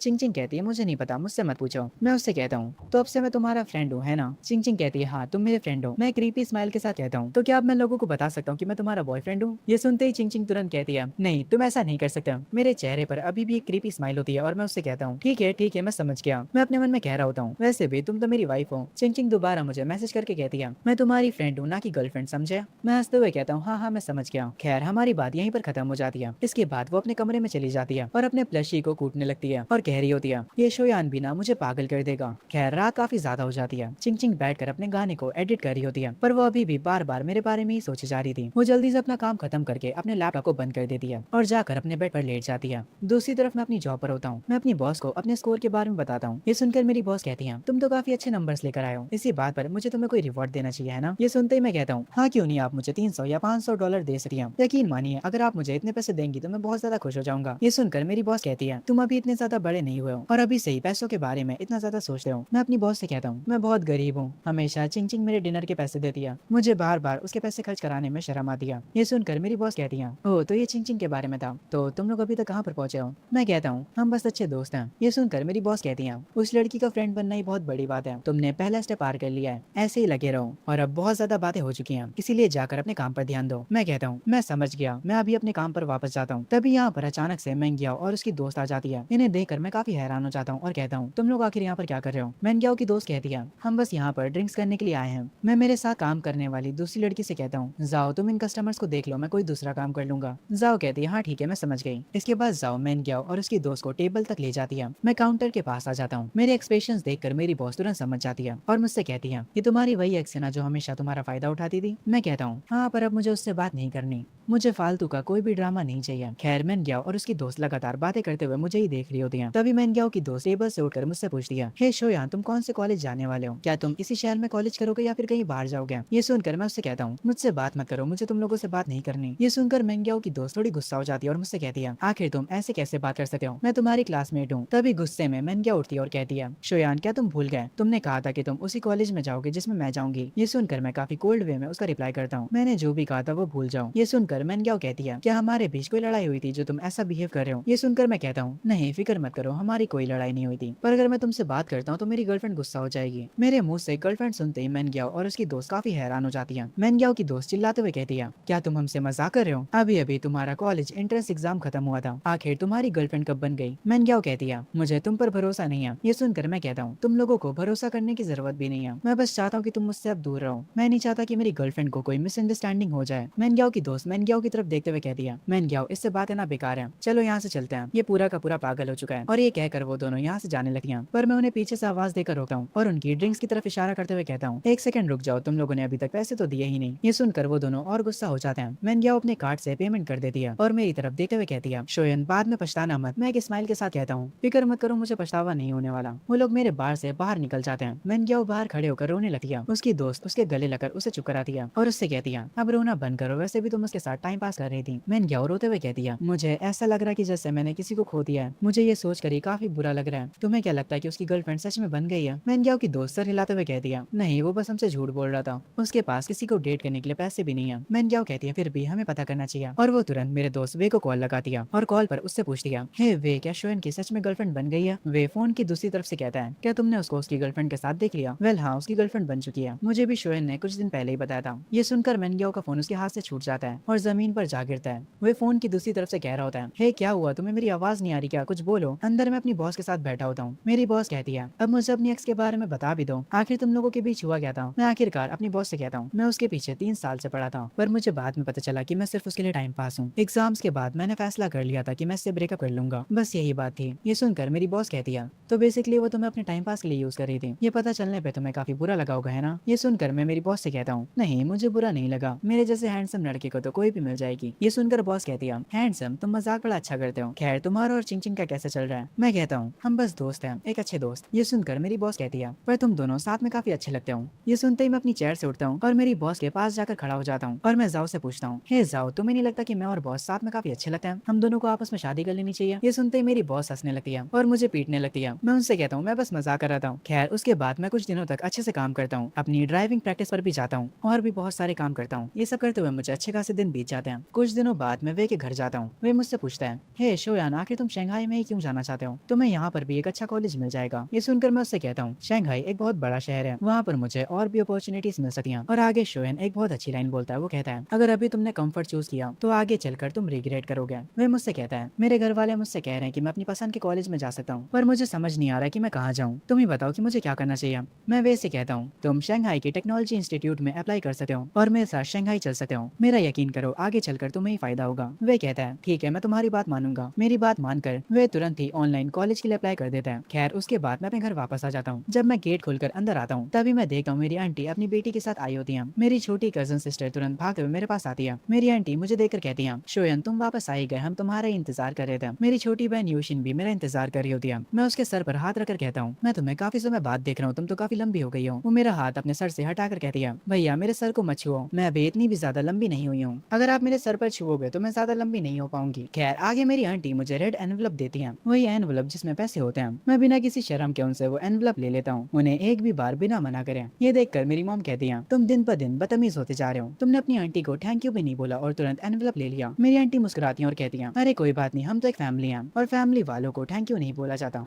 उसके बाद वो कहती हैं मुझे काफी लेट हो गया, अब मुझे जाना होगा। ये कहकर वो यहाँ से जाने लगती हैं। मैं और मेरी मॉम उन्हें बाय बाय करते हैं और उसके बाद दरवाजा बंद कर लेते हैं। पर जैसे ही मैं अंदर आता हूँ मैं देखता हूँ कि यूशिन अभी भी यहीं पर है, जबकि उसकी मम्मी जा चुकी है। मैं तुरंत अपनी मॉम से कहता हूँ मॉम आखिर यूशिन अभी तक यहाँ पर क्या कर रही है? मेरी मॉम मुझे बताती है तुम्हारी आंटी शहर के बाहर गई है, इसीलिए जब तक वो नहीं आ जाती यूशिन हमारे ही घर पर रहेगी। ये सुनते ही मैं मेरी मॉम से कहता हूँ पर हमारे घर में तो बस 2 ही कमरे हैं, आखिर यूशिन कहाँ सोएगी? ये सुनते ही मेरी मॉम कहती है ऑफ कोर्स वो तुम्हारे रूम में सोएगी और कहाँ। ये सुनते मैं काफी हैरान हो जाता हूँ और कहता हूँ मॉम लड़का और लड़की को एक ही रूम में नहीं सोना चाहिए। ये सुनते ही मेरी मॉम कहती हैं आखिर तुम क्या सोच रहे हो, वो तुम्हारे रूम में सोएगी पर तुम लिविंग रूम में सोफे पर सो गया। ये सुनते ही मैं हैरान रह जाता हूँ, क्या आप सच कह रही हैं? यूशिन ये सुनकर हंसने लगती है और वापस से खेलने लगती है। रात में मैं फैन ऑन करके सोफे पर बैठा होता हूँ पर मुझे काफी ज्यादा गर्मी लग रही होती है। मैं चिल्लाते हुए कहता हूँ मॉम मेरी बात सुनिए, यहाँ पर कुछ ज्यादा ही गर्मी हो रही है, लिविंग रूम में तो एसी भी नहीं है, मैं यहाँ पर नहीं सो सकता। मेरी मॉम किचन में बर्तन धो रही होती है और वो कहती है मुझे इससे कोई मतलब नहीं है, आई डोंट केयर। मैं मेरी मॉम से कहता हूँ मैं जा रहा अपने रूम में अपने बेड पर सोना, यूशिन मेरे रूम में जमीन पर सो सकती है। ये सुनते मेरी मॉम को काफी ज्यादा गुस्सा आ जाता है और वो कहती है मेरा लड़का इतना बदतमीज कब से हो गया, कोई बात नहीं, मैं यूशिन को अपने बेड पर सुला लूंगी और तुम्हारे डैड जमीन पर सो जाएंगे। मैं कहता हूँ हाँ ये आइडिया कमाल का है। मेरी मॉम अपने मन में सोचने लगती है इसके एग्जाम अभी अभी खत्म हुए हैं और ये दिन ब दिन बदतमीज होता जा रहा है, मुझे इसका कुछ करना होगा। तभी यूशिन भी अचानक से मेरे रूम से बाहर निकलती है और कहती है मुझे शोयन भैया के रूम में नहीं रहना, इनके रूम से काफी बदबू आ रही है। मैं उससे कहता हूँ वो बदबू नहीं है, वो असल में मेरे जैसे मैजेस्टिक पर्सन की खुशबू है, तुम्हारे जैसे छोटे लेवल के लोग नहीं समझ पाएंगे। ये सुनकर यूशिन कहती है साफ साफ मान लो ना कि तुम बहुत गंदे हो। खैर उसके बाद मैं अपने रूम में आ जाता हूँ और बैठकर अपने फोन पर स्टॉक मार्केट को चेक करने लगता हूँ। मैंने जिन स्टॉक्स पर इन्वेस्ट करा था उनसे मुझे काफी अच्छा रिटर्न मिला है, पर मिलियनेयर बनने के लिए इतना काफी नहीं है, मुझे और भी कुछ करना होगा। और जब भी मेरे पास पैसे नहीं होते तो चिंग चिंग मुझे अपने पास से डिनर करा देती है। मैं अपने बेड पर लेटा ही होता हूँ कि तभी चिंग चिंग का मुझे मैसेज आ जाता है। वो मुझसे पूछती है कि क्या मैं सो गया। मैं उससे कहता हूँ मैं इतनी जल्दी भी नहीं सोता और आगे कहता हूँ अगर मैं मैसेज नहीं करता पहले तो तुम भी मेरे साथ चैट स्टार्ट नहीं करती। चिंग चिंग कहती है आखिर मैं तुम्हें मैसेज क्यों करूँ? मैं उससे कहता हूँ हम तो अच्छे दोस्त है ना, इसलिए हमें तो एक दूसरे से ज्यादा बातें करनी चाहिए। चिंग चिंग ब्रश कर रही होती है और मुझसे कहती है कल मैं अपने घर पर नहीं रहना चाहती, चलो कल हम साथ में डिनर करेंगे। मैं अपने फ्रिज का डोर बंद करते हुए कहता हूँ तुम अचानक से मुझे ट्रीट क्यों दे रही हो? इस पर चिंग चिंग कहती है क्योंकि तुम खाते समय एकदम पिघलते हो। मैं चिंग चिंग को बताता हूँ कल मैंने अपनी कजन से वादा किया कि मैं उसे कल शॉपिंग पर ले जाऊंगा, तुम भी हमारे साथ चलना चाहोगी? चिंग चिंग कहती है तुम्हें तो पता है कि मुझे ज्यादा लोगों में अच्छा नहीं लगता। मैं चिंग चिंग को बताता हूँ कि वो बस एक छोटी बच्ची है। कुछ देर बाद चिंग चिंग मान जाती है और मुझे गुड नाइट बोलकर सो जाती है। वो हमारी चैट्स को दोबारा से देखती है, अपने मन में कुछ सोचती है और फिर मुस्कुराकर फोन वापस रख देती है। मैं भी मुस्कुराते हुए अपने फोन को रख देता हूँ और सो जाता हूँ। पर जैसे ही मैं सो जाता हूँ मुझे सपने में यूशिन की आवाज सुनाई देने लगती है। वो सपना मेरे लिए नाइटमेयर से कम नहीं था, मेरी पूरी बॉडी पर पसीना आने लगता है और जैसे ही मैं अपनी आंखें खोलता हूँ मैं देखता हूँ यूशिन मेरे बेड के पास में ही खड़ी है। उसे देखकर मैं तुरंत अपने बेड से उठ जाता हूँ और काफी ज्यादा डर जाता हूँ। वो मुझसे कहती है भैया आखिर आप इतनी देर से सो क्यों रहे हो, टाइम देखो कितना लेट हो चुका है। मैं वापस से अपने बेड पर लेट जाता हूँ और उससे कहता हूँ कल रात मैं देर से सोया था,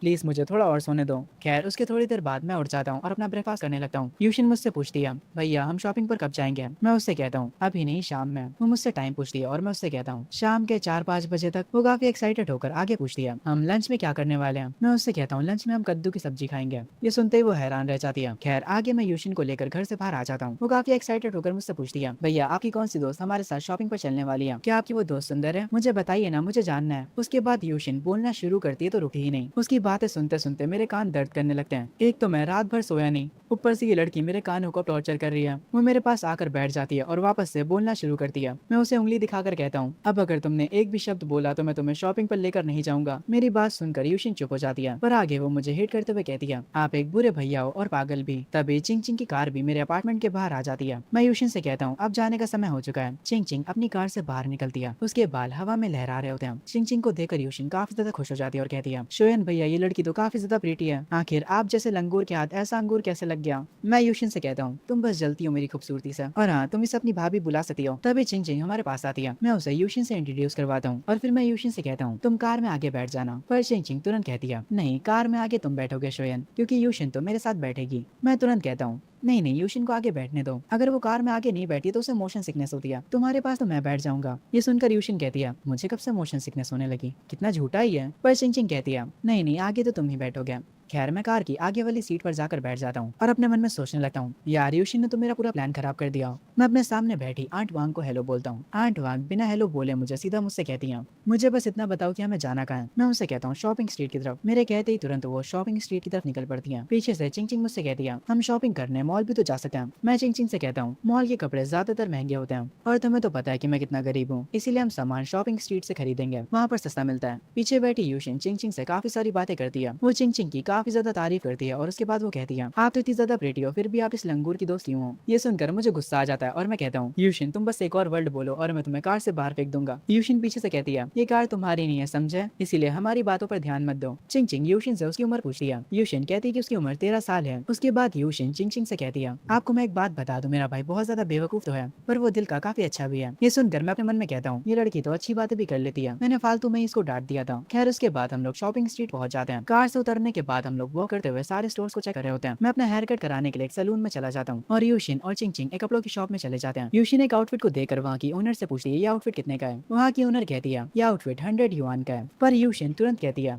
मैं इस आउटफिट के सिर्फ 30 युआन दूंगी। वहाँ की ओनर कहती है, इतने पैसे कम नहीं होते बच्चे। खैर यूशिन कहती है, बस 50 युआन, इससे ज्यादा मैं नहीं दूंगी। शॉप की ओनर कहती है, नहीं हम इतना कम नहीं कर सकते। ये सुनकर यूशिन कहती है, ठीक है हमें ये नहीं चाहिए, सामने वाली स्टोर पर और भी प्यारे प्यारे कपड़े हैं, हम लोग वहाँ से खरीद लेंगे। वो चिंग चिंग का हाथ पकड़ कर कहती है, चलो इस स्टोर से चलते हैं, और यहाँ से जाने लगती है। तभी पीछे से शॉप की ओनर कहती है, ठीक है रुको रुको, ले लो 50 युआन में। यार यूशिन तो बिल्कुल आंटियों जैसा बार्गेन कर रही है जैसे आंटियां करती हैं। अपना प्राइस बताकर शॉप से जाने की एक्टिंग करना। खैर उसके बाद यूशिन 50 युआन देकर वो आउटफिट खरीद लेती है। चिंग चिंग ये देखकर काफी हैरान होती है और अपने मन में कहती है, मैं तो 300 का सामान 500 में लेकर आ जाती हूँ, इस छोटी बच्ची को तो मुझसे भी अच्छा बार्गेन करना आता है। खैर यूशिन कहती है, सिस्टर चलो अब यहाँ से चलते हैं। चिंग चिंग उससे कहती है, तुम्हें बस एक ही आउटफिट चाहिए था क्या? यूशिन उससे कहती है, मेरे पास ऑलरेडी बहुत सारे कपड़े रखे हैं, मैंने अपने कुछ पैसे बचाए थे ताकि मैं शोयन भाई के लिए कुछ कपड़े खरीद सकूं। ये सुनकर चिंग चिंग कहती है, वो खुद से अपने कपड़े खरीद सकता है, तुम्हें अपने पैसे खर्च करने की जरूरत नहीं है। तभी यूशिन चिंग चिंग से कहती है, आज सुबह मैंने उसके अंडरवियर को देखा जो कि बालकनी में लटकी हुई थी, और मैं उस चीज को अंडरवियर भी नहीं कह सकती क्योंकि उसमें सिर्फ होल ही होल था, वो पूरी की पूरी फटी हुई थी। ये सुनकर चिंग चिंग अपने मन में इमेजिन करने लगती है कि शोयन के पास बिल्कुल भी कपड़े नहीं है और वो फटे कपड़ों में गुजारा करता है। यूशिन चिंग चिंग से आगे कहती है, ये बात तुम शोयन भैया को मत बताना, उससे काफी बुरा लगेगा। तभी मैं वहाँ पर आ जाता हूँ। यूशिन मुझे देखकर कहती है, शोयन भैया आप हेयर कट के बाद पहले से अच्छे लग रहे हो। मेरे आसपास से गोल्डन लाइट्स निकलने लगती हैं और मैं कहता हूँ, मैं तो हमेशा ही अच्छा लगता हूँ, मैं अगर गंजा भी हो जाऊँ तब भी मैं अच्छा ही लगूंगा। चिंग चिंग कहती है, ये हेयर स्टाइल सच में तुम पर सूट कर रहे हैं, तुम इसमें अच्छे लग रहे हो। ये सुनकर मैं कहता हूँ, मुझे ऑलरेडी पता है कि मैं कितना ज्यादा सुंदर हूँ, तुम लोग जितनी मेरी तारीफ करो उतना कम है। और चिंग चिंग तुम मुझे घूरना बंद करो यार। ये सुनकर चिंग चिंग कहती है, मैं तुम्हें कब घूर रही थी, अपने मन में कहानियां मत बनाओ। यूशिन चिंग चिंग की तरफ देखते हुए कहती है, सिस्टर तुम्हारा तो पूरा चेहरा लाल हो चुका है। चिंग चिंग कहती है, हाँ क्योंकि गर्मी ज्यादा हो रही है। मैं हल्का सा हंसता हूँ और कहता हूँ, ठीक है अब बातें करना बंद करो और चलो यहाँ से। उसके बाद हम लोग वापस से वॉक करते हुए और भी स्टोर्स देख रहे होते हैं। खैर उसके बाद यूशिन एक स्टोर को देखती है और कहती है, हम वहाँ जा रहे हैं। मैं उससे कहता हूँ, तुम गलत जगह जा रही हो, उस स्टोर में लड़कों के कपड़े मिलते हैं। यूशिन कहती है, भैया आपके कपड़े काफी पुराने हो चुके हैं, इसीलिए हम आपके कपड़े खरीदने जा रहे हैं। मैं यूशिन से कहता हूँ, मेरे पास पैसे नहीं है, तुम्हारा भैया बहुत गरीब है। यूशिन मुझसे कहती है, आप पैसों की फिक्र मत करो, मेरे पास पैसे हैं। ये सुनते मैं काफी खुश हो जाता हूँ और मैं कहता हूँ, यूशिन तुम मेरी सबसे अच्छी बहन हो। यूशिन कहती है, आप सच में पागल हो चुके हो। मैं कहता हूँ, ये लड़की बिना सोचे समझे पैसे खर्च करती है। चिंग चिंग कहती है, अब नाटक बंद करो, तुम्हें अच्छा लग रहा है कि तुम्हारी बहन तुम्हारे लिए कपड़े खरीद रही है। खैर उसके बाद हम लोग उस स्टोर में चले जाते हैं। यूशिन और चिंग चिंग मेरे लिए कपड़े सेलेक्ट कर रही होती हैं। यूशिन को देखते हुए मैं अपने मन में कह रहा होता हूँ, मेरी पिछली जिंदगी में ग्रेजुएशन के बाद मेरी यूशिन से इतनी ज्यादा बातचीत नहीं होती थी। उसके बाद मैंने मैन क्या उसे शादी कर ली थी और फिर उसकी वजह से मैं अपने किसी भी फैमिली मेंबर से नहीं मिल पाता था। खैर उसके बाद यूशिन ने जो मेरे लिए टी शर्ट पसंद करी होती है, मैं उसे ट्राई करता हूँ। यूशिन चिंग चिंग से पूछती है, तुम्हें भैया के कपड़े कैसे लग रहे हैं? मुझे तो काफी बढ़िया लगे। चिंग चिंग कहती है, मेरे हिसाब से ये ठीक ही है। खैर उसके बाद हम लोग अपनी शॉपिंग कंप्लीट कर लेते हैं। मेरे पूरे हाथ शॉपिंग बैग से भरे हुए होते हैं। मैं काफी ज्यादा थक चुका होता हूँ इन्हें पकड़े हुए, पर ये दोनों लड़कियां मुझे और भी बैग्स आकर पकड़ा देती हैं। मैं इन दोनों से कहता हूँ, तुम लोगों ने तो मुझे अपना नौकर समझ रखा है। पर तभी चिंग चिंग कहती है, आज का डिनर मेरी तरफ से है। ये सुनते मैं खुश हो जाता हूँ और कहता हूँ, अरे मैं आप लोगों को नौकर ही तो हूँ, बस मुझे बताइए कि मुझे क्या करना है। मैं पूरे 12 घंटों के लिए आपका नौकर हूँ। चिंग चिंग कहती है, सिर्फ 12 घंटे, 24 घंटों के लिए क्यों नहीं? मैं हंसते हुए चिंग चिंग से कहता हूँ, अगर तुम चाहती हो कि मैं तुम्हारे साथ सो भी जाऊँ तो उसके लिए अलग से पैसे लगेंगे। ये सुनते ही चिंग चिंग कहती है,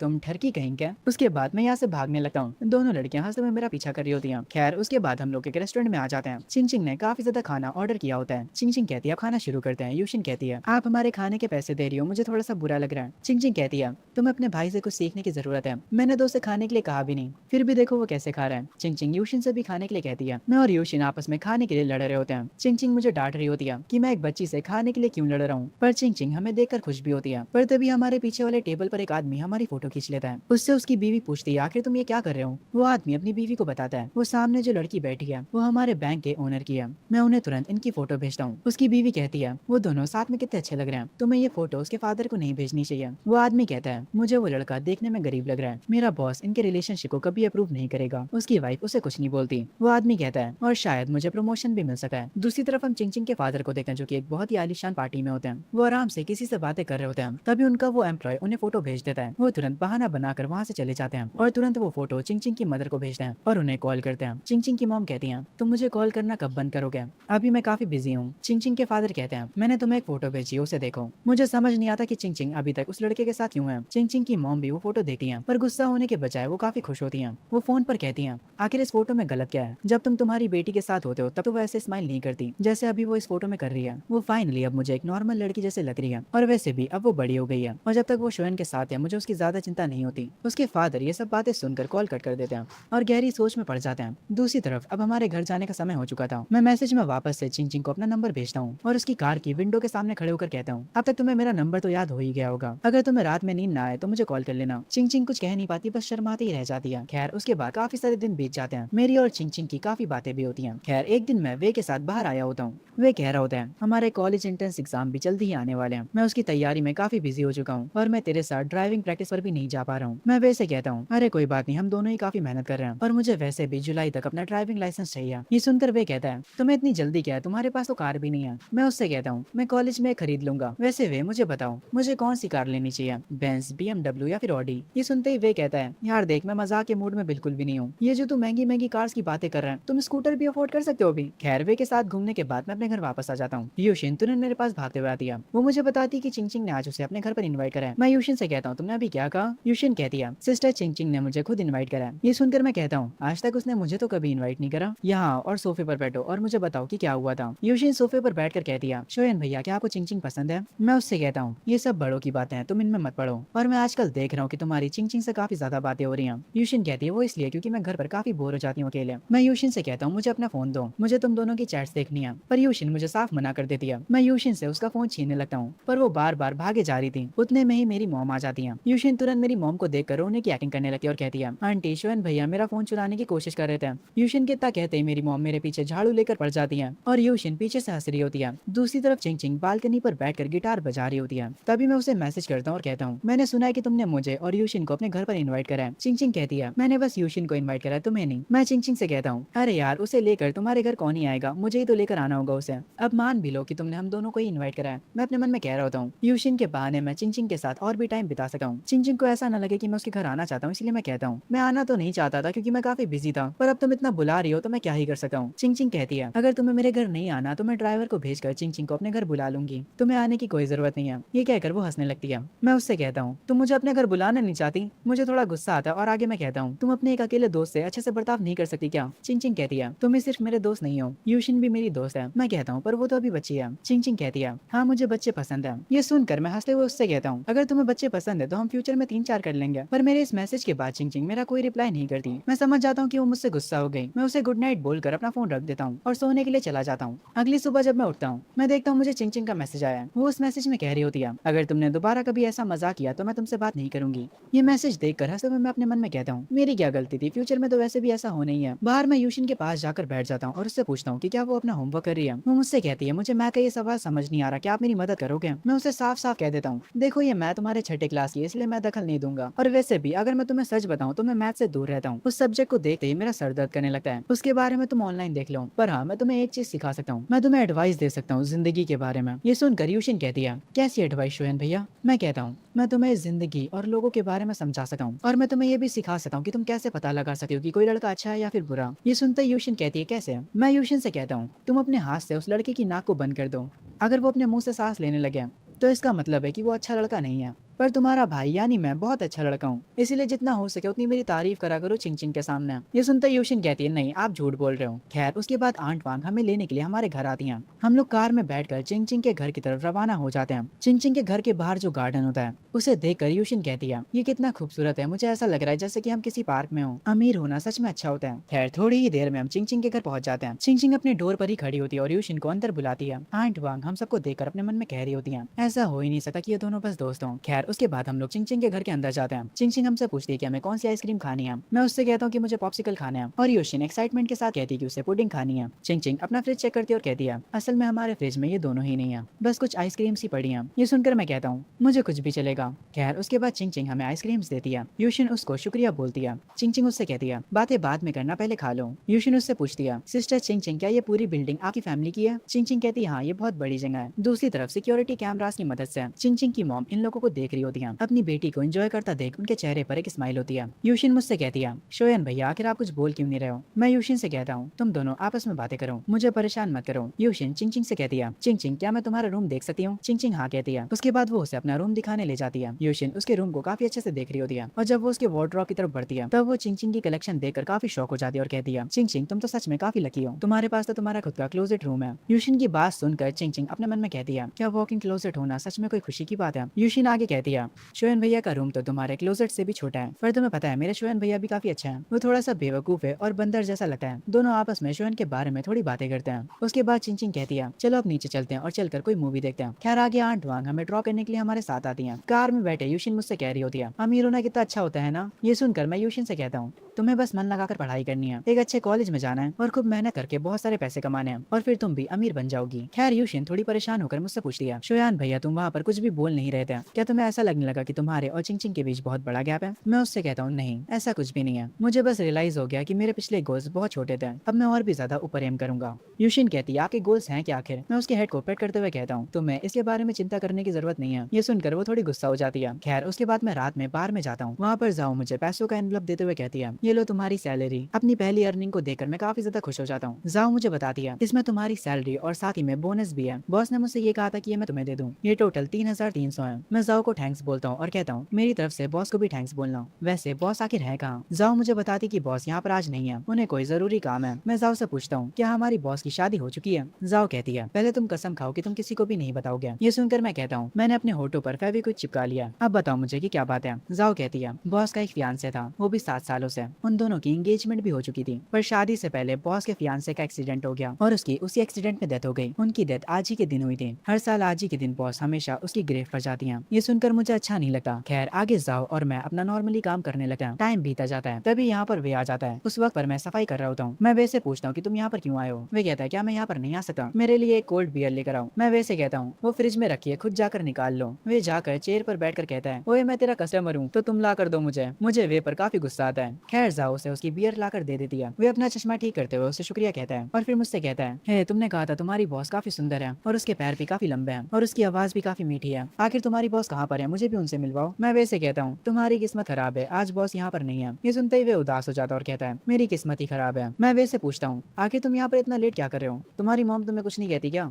तब वे मुझे बताता है, मेरी मॉम बिजनेस ट्रिप पर गई है और मेरे डैड आज रात अपने दोस्तों के साथ पार्टी कर रहे हैं और तुम्हें तो पता है कि आज वर्ल्ड कप है, तुम्हें तो पता ही कि मेरे डैड को सॉकर कितना पसंद है। मैं वे से पूछता हूँ कि आज किसका मैच है। वे कहता है जर्मनी वर्सेस ब्राजील है। मेरे हिसाब से ब्राजील के जीतने के चांसेस ज्यादा हैं, इसीलिए मुझे मैच नहीं देखना। ये सुनते ही मैं तुरंत याद करने लग जाता हूँ कि 2014 में वर्ल्ड कप कौन जीता था। तभी मुझे एक ऐसी चीज याद आती है जिससे मैं काफी ज्यादा खुश हो जाता हूँ और मैं अपने मन में कहता हूँ आखिर में पैसे कमाने के इतने बड़े चांस को कैसे भूल सकता था। मैं वे से कहता हूँ कि मुझे अपनी बाइक की चाबी दे। वे कहता है आखिर तुम्हें मेरी बाइक क्यों चाहिए। मैं कहता हूँ मुझे एक जरूरी काम याद आ गया और वे की पॉकेट से चाबी लेकर यहाँ से निकल जाता हूँ। मैं उससे कहता हूँ मैं बाद में तेरी गाड़ी तेरे घर पर पहुंचा दूंगा और मैं उसकी बाइक लेकर काफी स्पीड से आगे बढ़ रहा होता हूँ। मुझे असल में इस वर्ल्ड कप पर बेट लगाना था। मैं जल्दी से बेट लगाने के लिए वहाँ पर पहुंच जाता हूँ। मैं जाते ही उनसे कहता हूँ क्या मैं अभी भी जर्मनी और ब्राजील वाले मैच पर बेट लगा सकता हूँ। वो अंकल कहते हैं हाँ तुम लगा सकते हो। वो मुझे देखकर कहते हैं ऐसा लग रहा है कि तुम पहली बार बेट लगा रहे हो, ज्यादातर लोगों ने आज ब्राजील पर बेट लगाई है। मेरी मानो तो तुम भी अपनी बेट ब्राजील पर लगाओ क्योंकि जीतने के सबसे ज्यादा चांसेस ब्राजील के हैं। मैं उनसे कहता हूँ कि मुझे जर्मनी पर बेट लगानी है। ये सुनकर वो हैरान हो जाते हैं और कहते हैं क्या तुम्हें लगता है कि जर्मनी जीत जाएगी और 5 से ज्यादा स्कोर कर पाएगी। तुम बस अपने पैसे बर्बाद कर रहे हो। मैं उनसे कहता हूँ मुझे पैसे बर्बाद करने दीजिए, आप बस मेरी बेट जर्मनी पर लगा दीजिए। वैसे कितने की बेट लगाने पर कितने मिलते हैं। अंकल बताते हैं 1 युआन लगाने पर 150 मिलते हैं। ये सुनकर मैं अपने मन में सोचने लगता हूँ इसमें पैसे तो काफी ज्यादा मिल रहे हैं पर मेरे सारे पैसे अभी स्टॉक मार्केट में पड़े हुए हैं। मेरे पास ज्यादा टाइम नहीं है सोचने का। मुझे अभी अभी जो सैलरी मिली होती है मैं अपनी पूरी सैलरी को जर्मनी पर लगा देता हूँ। अंकल मुझे देखकर थोड़े हैरान हो जाते हैं और कहते हैं बच्चे इतने पैसे मत लगाओ, अगर जर्मनी हार गई तो तुम्हारे सारे पैसे चले जाएंगे। मैं मुस्कुराते हुए उनसे कहता हूँ मुझे अपने ऊपर पूरा भरोसा है, आप बस बेट लगा दीजिए। उसके बाद वो मेरी बेट लगा देते हैं और मुझे एक टोकन देते हैं। वो अभी भी कह रहे होते हैं कि ब्राजील के जीतने के चांसेस काफी ज्यादा हैं, पर मैं उनकी बात पर ध्यान नहीं देता और यहाँ से चला जाता हूँ। अंकल अपने मन में सोच रहे होते हैं आजकल के ये यंग लोग भी ना बिना सोचे समझे कुछ भी करते हैं, जर्मनी ब्राजील से जीत ही नहीं पाएगी। खैर मैं बाइक चलाते हुए अपने मन में सोच रहा होता हूँ मुझे यकीन नहीं हो रहा कि मैं पैसे कमाने का इतना बढ़िया मौका इतनी आसानी से भूल गया था। जीतने पर मुझे ऑलमोस्ट 5 लाख युआन मिलेंगे, इतना भी मेरे लिए काफी है और ये पूरे 5 लाख मैं स्टॉक मार्केट में इन्वेस्ट कर दूंगा। उससे मेरा प्रॉफिट 10 गुना ज्यादा या फिर 100 गुना ज्यादा भी हो सकता है। खैर आगे जब मैं अपने बार में वापस जाता हूँ तो वे अभी भी वहीं पर बैठा होता है। मैं उसे उसकी गाड़ी की चाबी वापस कर देता हूँ। वो मुझसे पूछता है कि मैं कहाँ पर गया था, पर मैं उसे कुछ भी नहीं बताता और कहता हूँ ये एक सीक्रेट है। मैं जाओ से कहता हूँ तुम्हारा शुक्रिया, तुमने आज मेरा काम संभाला, मैं कल तुम्हारे बदले साफ सफाई करूंगा। जाओ कहती है कोई बात नहीं, जल्दी करो और अपने दोस्त को लेकर घर जाओ। मैं उससे कहता हूँ ठीक है कल मिलते हैं। ओए वे चल यहाँ से चलते हैं। घर पर आने के बाद मैं उस बेट के टोकन को देख रहा होता हूँ। मुझे पहले से ही पता है कि कल मैं जीतने वाला हूँ, इसीलिए मैं चुपचाप उस टोकन को एक किताब के अंदर रखकर चुपचाप सो जाता हूँ। मेरे 3300 कल तक 5 लाख बन जाएंगे। मैं कल के लिए काफी ज्यादा एक्साइटेड हूँ और ये कहकर मैं सो जाता हूँ। अगली सुबह मैं जल्दी उठ जाता हूँ और फोन को तुरंत चेक करता हूँ। वे मुझे मैसेज करके बताता है कि जर्मनी जीत गई। वे को यकीन नहीं हो रहा होता कि जर्मनी कैसे जीत गई। मैं तुरंत अपनी वही किताब उठाता हूँ और उसमें से अपने बेट के टोकन को निकाल लेता हूँ। मैं जल्दी से अपने बेड से उठा हूँ और जल्दी जल्दी फ्रेश हो जाता हूँ। उसके बाद जल्दी से ब्रेकफास्ट करता हूँ और फिर अपने जूते पहनकर घर से जाने लगता हूँ। मैं जाते जाते यूशिन से कहता हूँ मुझे थोड़ा काम है इसलिए मैं सुबह में ही बाहर जा रहा हूँ, और हाँ तुम अपना ब्रेकफास्ट करना मत भूलना। ये कहकर मैं अपने घर से निकल जाता हूँ और तुरंत अपने बेड के पैसे लेने के लिए लॉटरी सेंटर में आ जाता हूँ। वहाँ पर मैं कुछ डॉक्यूमेंट्स फिल करता हूँ और उसके बाद जाकर वो डॉक्यूमेंट्स सबमिट कर देता हूँ। वो स्टाफ उन डॉक्यूमेंट्स को अच्छे से चेक करती है और थोड़ी ही देर में मेरे फोन पर नोटिफिकेशन आ जाती है मेरे बैंक में 5 लाख युआन क्रेडिट कर दिए गए। मैं वहाँ की स्टाफ को शुक्रिया बोलता हूँ और उसके बाद अपने घर वापस आ जाता हूँ यूशिन के लिए व्हाइट कट चिकन लेकर। जैसे ही वो ये देखती है वो अपना फोन तुरंत साइड रखती है और कहती है शोयन भैया तुम तो अमीर हो गए हो। मैं यूशिन से कहता हूँ मैंने तो बस चिकन ही खरीदा है, आखिर इसमें अमीर होने वाली क्या बात है। यूशिन कहती है अरे आपके पास पैसे कब होते हैं, अगर आप अमीर नहीं होते तो आप ये कैसे खरीदते हैं। मैं उससे कहता हूँ फालतू की बातें बंद करो और खाओ। मैं थोड़ी देर में वापस आता हूँ। यूशिन अपने मन में कह रही होती है भैया कुछ तो छुपा रहे हैं। मैं काफी ज्यादा खुश होता हूँ। मैं जल्दी से अपने सारे पैसों से स्टॉक्स खरीद लेता हूँ और सारे पैसों को स्टॉक मार्केट में इन्वेस्ट कर देता हूँ। मैं काफी ज्यादा खुश होता हूँ। दूसरी तरफ हम देखते हैं कि चिंग चिंग कॉमिक्स पढ़ रही होती है। उसके बाद वो यूशिन को मैसेज करती है यूशिन तुम क्या कर रही हो, क्या तुम घर पर अकेली हो। यूशिन कहती है नहीं मेरा भाई भी साथ में है। चिंग चिंग पूछती है वो क्या कर रहा है। यूशिन तुरंत उसका फोटो खींच लेती है जब वो मुस्कुरा रहा होता है और उसे चिंग चिंग को भेज देती है और कहती है मुझे नहीं पता बस फोन को देखकर मुस्कुराए जा रहे हैं, मुझे लगता है कि इसके पास थोड़े पैसे आ गए हैं। चिंग चिंग उसकी फोटो देखकर थोड़ा हंसी है। उसके बाद यूशिन उससे कहती है मेरा भाई कॉलेज के लिए शंघाई जा रहा है, आप कौन से कॉलेज में जा रही हो। चिंग चिंग उसे बताती कि वो भी शंघाई जा रही है। ये सुनकर यूशिन काफी खुश हो जाती है और कहती है ये तो बहुत अच्छी बात है, जब मैं भी शंघाई आऊंगी तब हम लोग फिर से साथ में कहीं घूमने जा सकते हैं। पर चिंग चिंग थोड़ी उदास लग रही होती है और कहती है अगर मैं तुम्हें सच बताऊं तो मुझे नए लोगों से मिलने में काफी डर लगता है। इस पर यूशिन उससे कहती है फिक्र मत करो, अगर तुम्हें कोई भी प्रॉब्लम हो तो मेरे भाई से बोल देना, वो काफी ज्यादा अच्छा है। और वैसे मैं आपको एक सीक्रेट बताती हूँ। चिंग चिंग कहती है कौन सा सीक्रेट। यूशिन कहती है मेरे भाई ने आपकी चैट को पिन कर रखा है। ये सुनकर चिंग चिंग ब्लश करने लगती है और कहती है ये लड़का पागल है, पर अपने मन में काफी खुश होती है। खैर इसी के साथ कुछ दिन बाद यूशिन के जाने का टाइम हो जाता है। उसकी मॉम उसे लेने आ जाती है। यूशिन मेरा हाथ पकड़ कर कहती है मेरी बात सुनो शोयन भैया, आपको चिंग चिंग को प्रोटेक्ट करना होगा कॉलेज में। मैं यूशिन के गाल पिंच करते हुए कहता हूँ आखिर तुम्हारे कहने का मतलब क्या है। खैर उसके बाद उसकी मॉम उसे लेकर जाने लगती है। उनके जाने के तुरंत बाद मेरी मॉम मुझसे पूछती है आखिर ये चिंग चिंग कौन है जिसके बारे में यूशिन कह रही थी। मैं और मेरी मॉम वॉक करते हुए घर जा रहे होते हैं। मैं अपनी मॉम से कहता हूँ चिंग चिंग बस मेरी दोस्त है। मेरी मॉम मुझसे कहती है तुम्हारी गर्लफ्रेंड तो मैनक्या होती है ना। मैं ये सुनकर हैरान हो जाता हूँ और कहता हूँ वेट आपको मेरे और मैनक्याओं के बारे में पता था।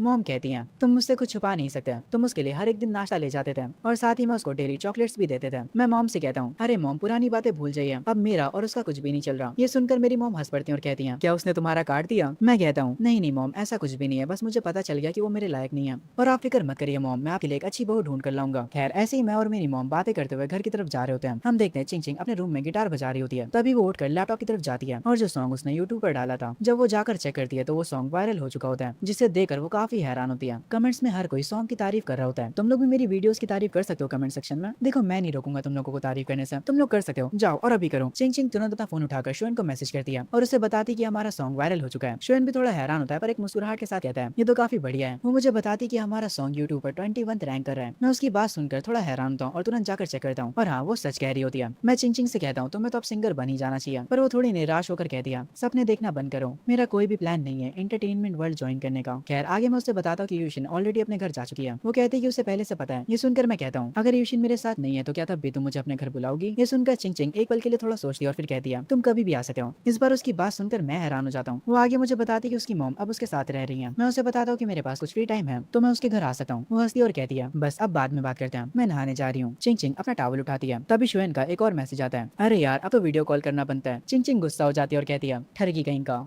अगली सुबह मैं अपना फोन देख रहा होता हूँ और स्टॉक मार्केट काफी अच्छी चल रही होती है। उसके बाद मैं उठकर तैयार हो जाता हूँ। आज मेरी जॉब का आखिरी दिन था। मैं अपनी जॉब के लिए निकल जाता हूँ। जाओ और मैं मिलकर पूरी मेहनत से अपना काम कर रहे होते हैं। मैं साथ में सिंगिंग भी कर रहा होता हूँ। उसके बाद रात में जब बार बंद हो जाता है, बॉस मुझे अपने पास बुलाती है और मुझे पैसों वाला एक और रेड एनवलप देती है। मैं उनसे कहता हूँ ये तो बहुत ज्यादा पैसे हैं। बॉस कहती है, इसे मेरी तरफ से गिफ्ट समझना, तुम कॉलेज जा रहे हो इसलिए मैंने तुम्हें ये दिया है, जाकर कुछ अच्छे अच्छे कपड़े खरीदो। पर फिर भी मैं अपनी बॉस से कहता हूँ, पर ये पैसे सच में ज्यादा है। ये सुनकर जाओ कहती है, आखिर तुम्हारे जैसे बेशरम इंसान को शर्म कब से आने लगी, चुपचाप रख लो। ये सुनकर मैं कहता हूँ, जाओ तुम्हारी बातों से मुझे हर्ट हुआ है। ये सुनकर वो दोनों हंसने लगती हैं। उसके बाद हम सब मिलकर साथ में ड्रिंक्स करते हैं और साथ में खूब सारी बातें भी करते हैं। हमें बात करते हुए काफी टाइम हो जाता है। अब मेरे जाने का समय हो चुका था। मैं जाओ से कहता हूँ, जाओ आ जाओ, हक करते हैं। जाओ को हक करने के बाद मैं कहता हूँ, अब मेरी फेवरेट बॉस की बारी है। उसके बाद मेरी बॉस भी आकर मेरे गले लग जाती है। मुझे बॉस को हक करता देख जाओ कहती है, तुम्हें बस बहाना चाहिए था बॉस को हक करने का। मैं हंसते हुए कहता हूँ, सच में यहाँ से दूर जाते हुए मुझे अच्छा नहीं लग रहा है। मेरी बॉस कहती है, जल्दी करो और जाओ, इसे एक इमोशनल गुड बाय मत बनाओ। मैं उन दोनों को बाय बोलकर यहाँ से चला जाता हूँ। थोड़ी देर बाद जाओ भी चली जाती है। बॉस पूरे बार में अकेली होती है और अपने मन में कुछ सोचने लग जाती है। तभी से ही शिफ्ट होता है चिंग चिंग के घर पर। चिंग चिंग के फोन पर कॉल आ रहा होता है। जब उसकी मॉम फोन उठाकर देखती कि कॉल किसका है तो उन्हें पहले से ही पता होता है कि ये कॉल शुएन का होगा। तभी उन्हें पैरों की आवाज सुनाई देती है, इसीलिए वो फोन वापस से टेबल पर रख देती है और बुक पढ़ने का नाटक करने लगती है। तभी चिंग चिंग यहाँ पर आ जाती है और अपना फोन उठाकर अपने रूम में चली जाती है। चिंग चिंग शुएन से कहती है, तुम मुझे मैसेज भी तो कर सकते थे, तो कॉल क्यों करी? शुएन कहता है, मेरा नेट इतना अच्छा चल नहीं रहा था। वैसे मेरी पार्ट टाइम जॉब खत्म हुई तो कैसा रहेगा अगर हम कल शाम मॉल चले तो? चिंग चिंग कहती है, पर क्यों? मैं उसे बताता हूँ, मुझे एक सूटकेस खरीदना है और कॉलेज के लिए और भी बहुत सारी चीजें खरीदनी है। तुम भी तो शंघाई जा रही हो है ना, तो चलो कल साथ में चलकर सारा काम का सामान खरीद लेंगे। चिंग चिंग भी साथ में जाने के लिए मान जाती है। मैं मुस्कुराते हुए उससे कहता हूँ, ठीक है फिर कल शाम में मिलते हैं। उसके बाद वो कॉल कट कर देती है। चिंग चिंग की मॉम उससे पूछती है, इस टाइम पर तुम्हें कौन कॉल कर रहा था? चिंग चिंग अपनी मॉम से कहती है, शुएन का कॉल था और वो कल मेरे साथ शॉपिंग पर जाना चाहता है। चिंग चिंग की मॉम उसे एक और चीज बताती है, मुझे जल्दी एक बिजनेस ट्रिप पर निकलना होगा। मैंने तुम्हारे डैड को बोल दिया है, मेरी जगह वो तुम्हें शंघाई ले जाएंगे। पर चिंग चिंग इस बात पर मना कर देती है। चिंग चिंग की मॉम उसे समझाती है पर चिंग चिंग मानने को तैयार ही नहीं होती। उसे अपने डैड के साथ नहीं जाना होता। वो अपनी मॉम से अपना हाथ छुड़ाकर अपने रूम में चली जाती है। उसकी मॉम उसके डैड को कॉल करती है और कहती है, तुम्हारी बेटी तुम्हारे साथ शंघाई नहीं जाना चाहती। ये सुनकर उसके डैड कहते हैं, अगर वो मेरे साथ नहीं जाएगी तो आखिर वो जाएगी कैसे? उसकी मॉम कहती है, तुम्हारी बेटी बहुत जिद्दी है,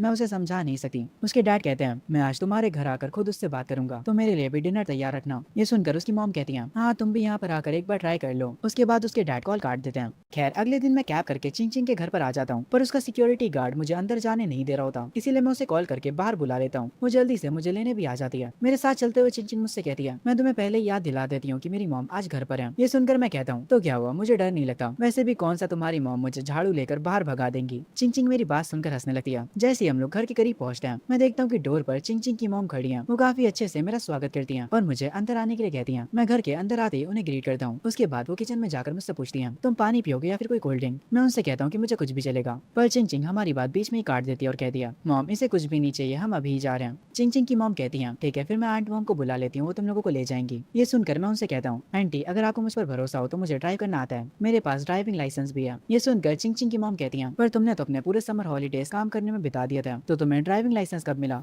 ये सुनकर मैं उनसे कहता हूँ, मैं शाम में काम करता था, सुबह मेरे पास फ्री टाइम रहता था। ये सुनकर चिंग चिंग के मॉम के चेहरे पर हल्की सी स्माइल आती है और वो अपने मन में कहती है, ये लड़का तो सच में काफी मेहनती है। खैर चिंग चिंग गाड़ी की चाबी शोन को दे देती है। मैं आंटी से कहता हूँ, आप फिक्र मत करिए, मैं आपकी बेटी का अच्छे से ध्यान रखूंगा। उसकी मॉम मुझसे कहती है, मुझे मुझे तुम पर भरोसा है। और हाँ, चिंग चिंग को 6 बजे से पहले घर ले आना। आज उसके डैड भी आ रहे हैं, इसलिए हम साथ में डिनर करेंगे। मैं कहता हूँ कोई भी दिक्कत की बात नहीं है आंटी, मैं समय से पहले उसे ले आऊंगा। ये कहकर मैं चिंग चिंग को लेकर निकल जाता हूँ। गाड़ी चलाते हुए मैं चिंग चिंग से कहता हूँ, तुमने नोटिस किया कि अब तुम्हारी मॉम का बर्ताव मेरे साथ अच्छा हो गया है? चिंग चिंग कहती है, तो क्या हो गया, और गाड़ी अच्छे से चलाओ, तुम समझे? मैं उससे कहता हूँ फिक्र मत करो, मैं प्रो हूँ। और ये कहते ही मैं गाड़ी की स्पीड और बढ़ा देता हूँ। हम लोग मॉल पहुंच जाते हैं और कई सारे स्टोर्स को चेकआउट करने लगते हैं। हम बहुत सारी शॉप्स पर जाते हैं, अलग अलग चीजें देखते हैं और अलग अलग चीजें खरीदते हैं। उसके बाद हम लोग एक सुपर मार्ट में आकर और भी बहुत सारी चीजें खरीदते हैं। मैं चिंग चिंग से कहता हूँ, आज मैं तुम्हें अपने पास से डिनर करवाता हूँ, पर आज तुम अपनी फैमिली के साथ डिनर करने वाली हो। हम लोग गाड़ी में सामान रख रहे होते हैं। चिंग चिंग मुझसे कहती है, तुम सच में मुझे डिनर करवाने वाले थे? मुझे भरोसा नहीं हो रहा। मैं उससे कहता हूँ, मेरे ऊपर शक मत करो, मैंने पिछले कुछ महीनों में अच्छे खासे पैसे कमाए हैं, मैं अब गरीब नहीं रहा। ये सुनकर चिंग चिंग कहती है, कोई ना, डिनर को रहने देते हैं, सामने स्टारबक्स है, चलो तुम्हारी तरफ से कॉफी। मैं उसे कहता हूँ ठीक है चलो। दूसरी तरफ चिंग चिंग के डैड घर पहुंच जाते हैं। वो पूछते हैं चिंग चिंग कहाँ पर है। उसकी मॉम बताती है वो शोएन के साथ बाहर गई हुई है। ये सुनकर उसके डैड को काफी गुस्सा आता है और वो कहते हैं, और तुमने उसे उसके साथ जाने दिया? उसकी मॉम कहती है, क्यों, तुम्हें कोई दिक्कत है? डैड कहते हैं, मुझे लगता है कि तुम पागल हो चुकी हो, अगर यही सब चलता रहा तो बात बहुत आगे तक पहुंच जाएगी। उसकी मॉम बुक रखते हुए कहती है, जब तक मेरी बेटी खुश है तब तक मुझे कोई दिक्कत नहीं है। तभी उसके डैड को बाहर से कार का साउंड आता है। वो दोनों घर से बाहर आकर देखते हैं तो शोएन चिंग चिंग के साथ वापस आ चुका होता है। शोएन उसके लिए डोर ओपन करता है और गाड़ी से सामान निकालते हुए चिंग चिंग से कहता है, जब मैं बहुत ज्यादा अमीर बन जाऊंगा तो तुम्हारे लिए बहुत सारी चीजें खरीदूंगा। ये सुनकर चिंग चिंग मुस्कुराती है,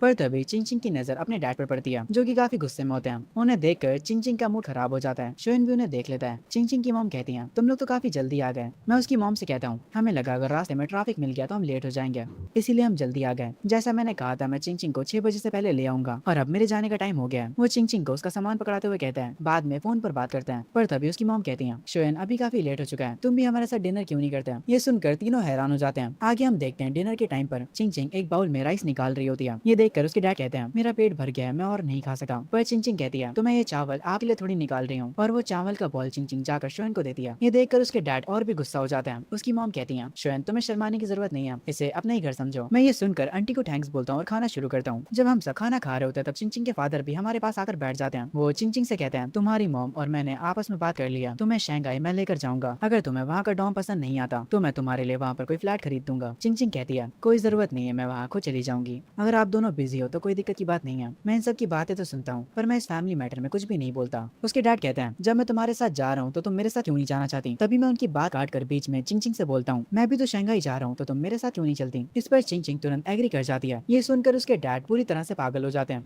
मैं आगे कहता हूँ, मैं 28 तारीख को शंघाई जाने वाला था, पर मैं 27 को भी जा सकता हूँ। मेरा बेस्ट फ्रेंड भी हमारे साथ शंघाई जा रहा है, अगर आप लोगों को प्रॉब्लम ना हो तो मैं चिंग चिंग को भी अपने साथ ले जा सकता हूँ। उसकी मॉम ये सुनकर कहती है, क्या तुम अकेले जा रहे हो, तुम्हारे पेरेंट्स तुम्हारे साथ नहीं जाएंगे? मैं उनसे कहता हूँ, हमें बस रजिस्ट्रेशन ही तो करवाना है, ये कोई इतनी बड़ी बात नहीं है। उसकी मॉम सोच में पड़ जाती है। मैं उनसे आगे कहता हूँ, आंटी आप फिक्र मत करिए, पहले मैं चिंग चिंग को उसके कॉलेज ड्रॉप कर दूंगा और जैसे ही वो सेटल हो जाएगी उसके बाद मैं अपना काम देखूंगा। ये सुनकर चिंग चिंग के फादर अपना खाना छोड़ देते हैं और कहते हैं कि उनका पेट भर गया है। वो काफी ज्यादा नाराज हो चुके होते हैं। वो चुपचाप जाकर सोफे पर पेपर पढ़ने की एक्टिंग करने लगते हैं। ये सब देखकर मैं थोड़ा ऑकवर्ड हो जाता हूँ। मैं आंटी से कहता हूँ, मुझे अब काफी देर हो चुकी है, अगर मैंने और देर करी तो मेरे पेरेंट्स को मेरी चिंता होने लगेगी। ये सुनकर उसकी मॉम कहती है, चलो मैं तुम्हें तुम्हारे घर छोड़ देती हूँ। मैं उनसे कहता भी हूँ कि इसकी कोई जरूरत नहीं है आंटी, पर फिर वो कहती कि उन्हें मुझसे कुछ बात करनी है, इसलिए मैं मान जाता हूँ। जाते जाते मैं चिंग चिंग से कहता हूँ, मैसेज पर बात करते हैं। जब मैं यहाँ से चला जाता हूँ तब उसके डैड उससे पूछते हैं, चिंग चिंग तुम ये सब क्यों कर रही हो? क्या तुम मुझे नीचा दिखाना चाहती हो या फिर तुम सच में उस शोयान को पसंद करती हो? चिंग चिंग उनकी बात को इग्नोर कर देती है। बाहर उसकी मॉम मुझसे कहती है, कार को तुम ड्राइव क्यों नहीं करते? मैं उनसे कहता हूँ, हाँ क्यों नहीं, मेरी ड्राइविंग काफी अच्छी है। उसके बाद मैं कार के अंदर बैठ जाता हूँ और उसे ड्राइव करने लगता हूँ। चिंग चिंग की मॉम मुझसे काफी सारी बातें करती है। फिर आगे वो मुझसे पूछ ही लेती है, तुम और चिंग चिंग कितना आगे तक गए हो अभी तक? मैं उनसे साफ कह देता हूँ, चिंग चिंग और मैं बस दोस्त हैं। उसकी मॉम आगे कहती है, फिर आगे का तुम्हारा क्या प्लान है? मैं थोड़ा सीरियस होकर कहता हूँ, आंटी मुझे पता है कि आपका क्या मतलब है, पर मैं सच कहना चाहता हूँ, शायद से फ्यूचर में मैं और आपकी बेटी कपल बन सकते हैं। ये सुनते उसकी मॉम कहती है, तुम तो सच में काफी स्ट्रेट फॉरवर्ड हो। मैं उनसे कहता हूँ, अगर मैं कुछ और कहता हूँ तो आप वैसे भी मेरा यकीन नहीं करती। उसकी मॉम आगे कहती है, चिंग चिंग के कभी ज्यादा दोस्त नहीं रहे, पर फिर तुम उसकी लाइफ में है। मैं समझ जाता हूँ कि वो क्या कहना चाहती थी। मैं उनसे कहता हूँ, आप मेरे मोटिव को जानना चाहती हैं कि मैं आपकी बेटी के आसपास क्यों रहता हूँ? आंटी मैं बस आपसे इतना कहना चाहूंगा, परेशान मत होइए, मैं अपना वादा पूरा करूंगा। अगर मैं शंघाई चला भी जाता हूँ तब भी मैं अपनी बात पर टिका रहूंगा। जब तक हम दोनों की एज नहीं हो जाती तब तक मैं कुछ भी नहीं करूंगा। आप मुझ पर भरोसा कर सकती हैं। ये सुनकर उसकी मॉम के चेहरे पर एक स्माइल आ जाती है और वो अपने मन में कहती है, शायद से मैं ही कुछ ज्यादा सोच रही थी। खैर आगे मैं उनसे कहता हूँ, आज तक मैंने कभी अपनी लाइफ में इनसिक्योर फील नहीं करा था जब तक मैंने आपका घर नहीं देखा था। जब मैंने पहली बार आपका घर देखा मुझे मेरे और आपकी बेटी के बीच गैप नजर आ गया था, पर अभी मेरी उम्र इतनी ज्यादा नहीं है, इसीलिए मैं बहुत कुछ कर सकता हूँ। जब तक मैं उसके लिए बेहतर नहीं बन जाता तब तक हम सिर्फ दोस्त रहेंगे। क्या अब आपको थोड़ी तसल्ली मिली? ये सब सुनकर उसकी मॉम कहती है, शोयान जब वो दिन आएगा तब सबसे पहले मैं तुम्हें सपोर्ट करूंगी। ये सुनकर मैं उनसे कहता हूँ, शायद से वो दिन जल्दी ही आएगा। खैर उसके बाद हमारी काफी लंबी बातचीत चलती है। चिंग चिंग की मॉम को समझ समझ आ जाता है कि शुयन से बेटर लड़का चिंग चिंग के लिए नहीं हो सकता। आगे मैं अपने घर पर आ जाता हूँ और मैं चिंग चिंग को मैसेज करता हूँ कि वो मुझे अपना आईडी नंबर भेज दे ताकि मैं हमारी टिकट्स बुक कर सकूँ। चिंग चिंग मुझे अपना आईडी नंबर भेज देती है। उसके बाद वो मुझसे पूछती है कि उसकी मॉम से मेरी क्या बात हुई थी। मैं उससे कहता हूँ ज्यादा कुछ नहीं, उन्होंने बस मुझसे तुम्हारा ख्याल रखने के लिए बोला था। आगे हम लोग सारी प्लानिंग कर लेते हैं और सुबह के 8:30 बजे मिलने का प्लान करते हैं। उसके बाद मैं मिलने का टाइम वे को बताने चला जाता हूँ। वे अपने घर पर गेम खेल रहा होता है। मैं उसे कॉल करके कहता हूँ वे प्लान चेंज हो चुका है, हम 27 तारीख को शंघाई के लिए निकल रहे हैं। मेरी गर्लफ्रेंड भी हमारे साथ चल रही है। ये सुनकर वे कहता है तुम्हारी गर्लफ्रेंड, मुझे यकीन नहीं हो रहा।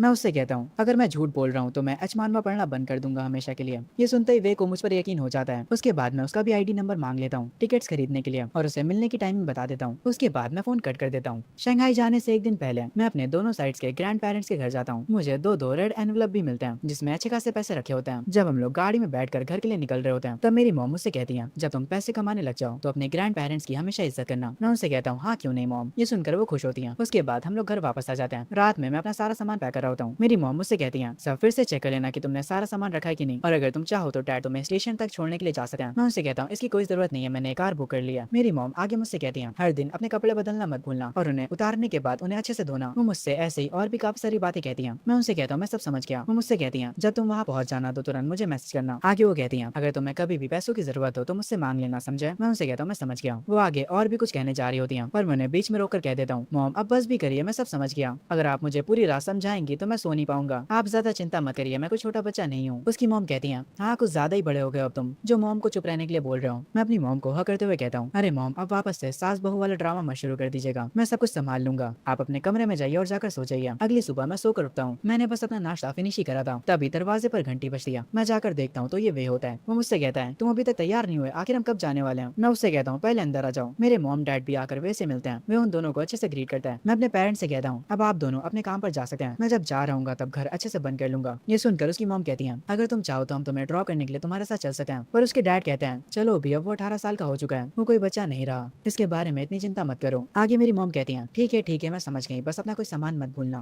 मैं उनसे कहता हूँ हाँ मैं समझ गया मॉम। उसके बाद मेरे पेरेंट्स अपने अपने काम पर निकल जाते हैं। वे मुझसे कहते हैं आखिर तुम्हारी गर्लफ्रेंड कब तक आएगी। मैं उससे कहता हूँ पहले तुम आराम से बैठ जाओ, वो भी जल्दी ही आ जाएगी। मैं जल्दी से कपड़े बदल कर आता हूँ। वे सोफे पर बैठ जाता है और अपने मन में सोचने लगता है आखिर इसकी गर्लफ्रेंड होगी कौन, क्या वो हमारे स्कूल से होगी। अगर वो हमारे स्कूल से है तो मैं उसे जानता हूँ। कुछ ही देर में मैं कपड़े बदल कर आ जाता हूँ और वे से चलने के लिए कहता हूँ। हम लोग अपना सामान लेकर मेरे घर से निकल जाते हैं और अपार्टमेंट के बाहर वाले गेट के पास आकर खड़े हो जाते हैं। वे कहता है हमारी कार कहाँ पर है जो तुमने बुक करी थी। मैं उससे कहता हूँ वो देखो वो खड़ी हमारी कार। उस कार को देखकर वे पूरा हैरान हो जाता है और कहता है अरे ये तो बहुत महंगी कार है। मैं उससे कहता हूँ बातें करना बंद करो और जल्दी से आगे चलो। हम लोग जाकर उस कार में बैठ जाते हैं। वो कार किसी और की नहीं बल्कि चिंग चिंग की होती है। चिंग चिंग पहले से ही कार में बैठी होती है। मैं उसे वे से इंट्रोड्यूस करवाता हूँ। वे भी उसे हेलो बोलता है और उसके कुछ देर बाद अपने मन में सोचने लगता है आखिर ये शुयन की किस्मत कितनी बढ़िया है, इसको कितनी प्यारी गर्लफ्रेंड मिल गई। वे कार में बैठे बैठे शुयन को मैसेज करता है आखिर ये इतनी प्यारी लड़की तेरे जैसे बंदर से क्यों सेट है, आखिर मुझसे गलती हो कहाँ रही है। मैं वैसे कहता हूँ अपने काम पर ध्यान दे। खैर आगे मैं चिंग चिंग से कहता हूँ मैंने सब कुछ पहले से प्लान कर रखा है, हम शंघाई बहुत ही जल्दी पहुंच जाएंगे। खैर थोड़ी देर बाद हम स्टेशन पर पहुंच जाते हैं। स्टेशन की एंट्रेंस हमारे सामने होती है। कार से उतरने के बाद जब वे चिंग चिंग को देखता है तो वो अपने मन में कहता है जब ये कार में बैठी थी तब मैंने नोटिस नहीं करा, पर ये लड़की तो काफी लंबी भी है, ये खूबसूरत है, लंबी है और हर एक चीज में अच्छी है। ये शुयन जैसे लंगूर को इस जैसा अंगूर मिला कैसे है। खैर आगे मैं चिंग चिंग से कहता हूँ तुम्हारा बड़ा वाला बैग मैं पकड़ लेता हूँ। चिंग चिंग कहती है ठीक है। फिर मैं उन दोनों को स्टेशन के एंट्रेंस तक का रास्ता दिखाता हूँ। हम लोग स्टेशन के अंदर पहुंच जाते हैं। मैं उन दोनों से उनकी आईडी मांगता हूँ और कहता हूँ कि मैं टिकट लेकर आ रहा हूँ, तब तक तुम दोनों बैग्स का ध्यान रखना। मैं उन दोनों की आईडी लेकर टिकट लेने के लिए चला जाता हूँ और जल्दी से टिकट ले भी लेता हूँ। मैं उन दोनों से जाकर कहता हूँ मैंने टिकट्स ले लिए हैं, चलो चलते हैं। मैं उसके बाद उन दोनों को उनकी सीट्स बताता हूँ। वे तुम लेफ्ट में बैठोगे, मैं मिडिल में बैठूंगा और चिंग चिंग मेरे राइट में। वे कहता है तुम मुझे सबसे बेकार सीट दे रहे हो। मैं उससे कहता हूँ अरे कोई बात नहीं यार, थोड़ी देर की तो बात है। वे कहता है ठीक है कोई ना। कुछ ही देर में हमारी ट्रेन आ जाती है। मैं ट्रेन के अंदर जाकर अपना सामान रख देता हूँ और उसके बाद अपनी सीट पर आकर बैठ जाता हूँ। मैं अपना फोन निकाल कर अपने पेरेंट्स को मैसेज कर देता हूँ कि मैं ट्रेन में बैठ गया हूँ। मैं बाकी दोनों से भी कहता हूँ कि वो लोग भी यही करें।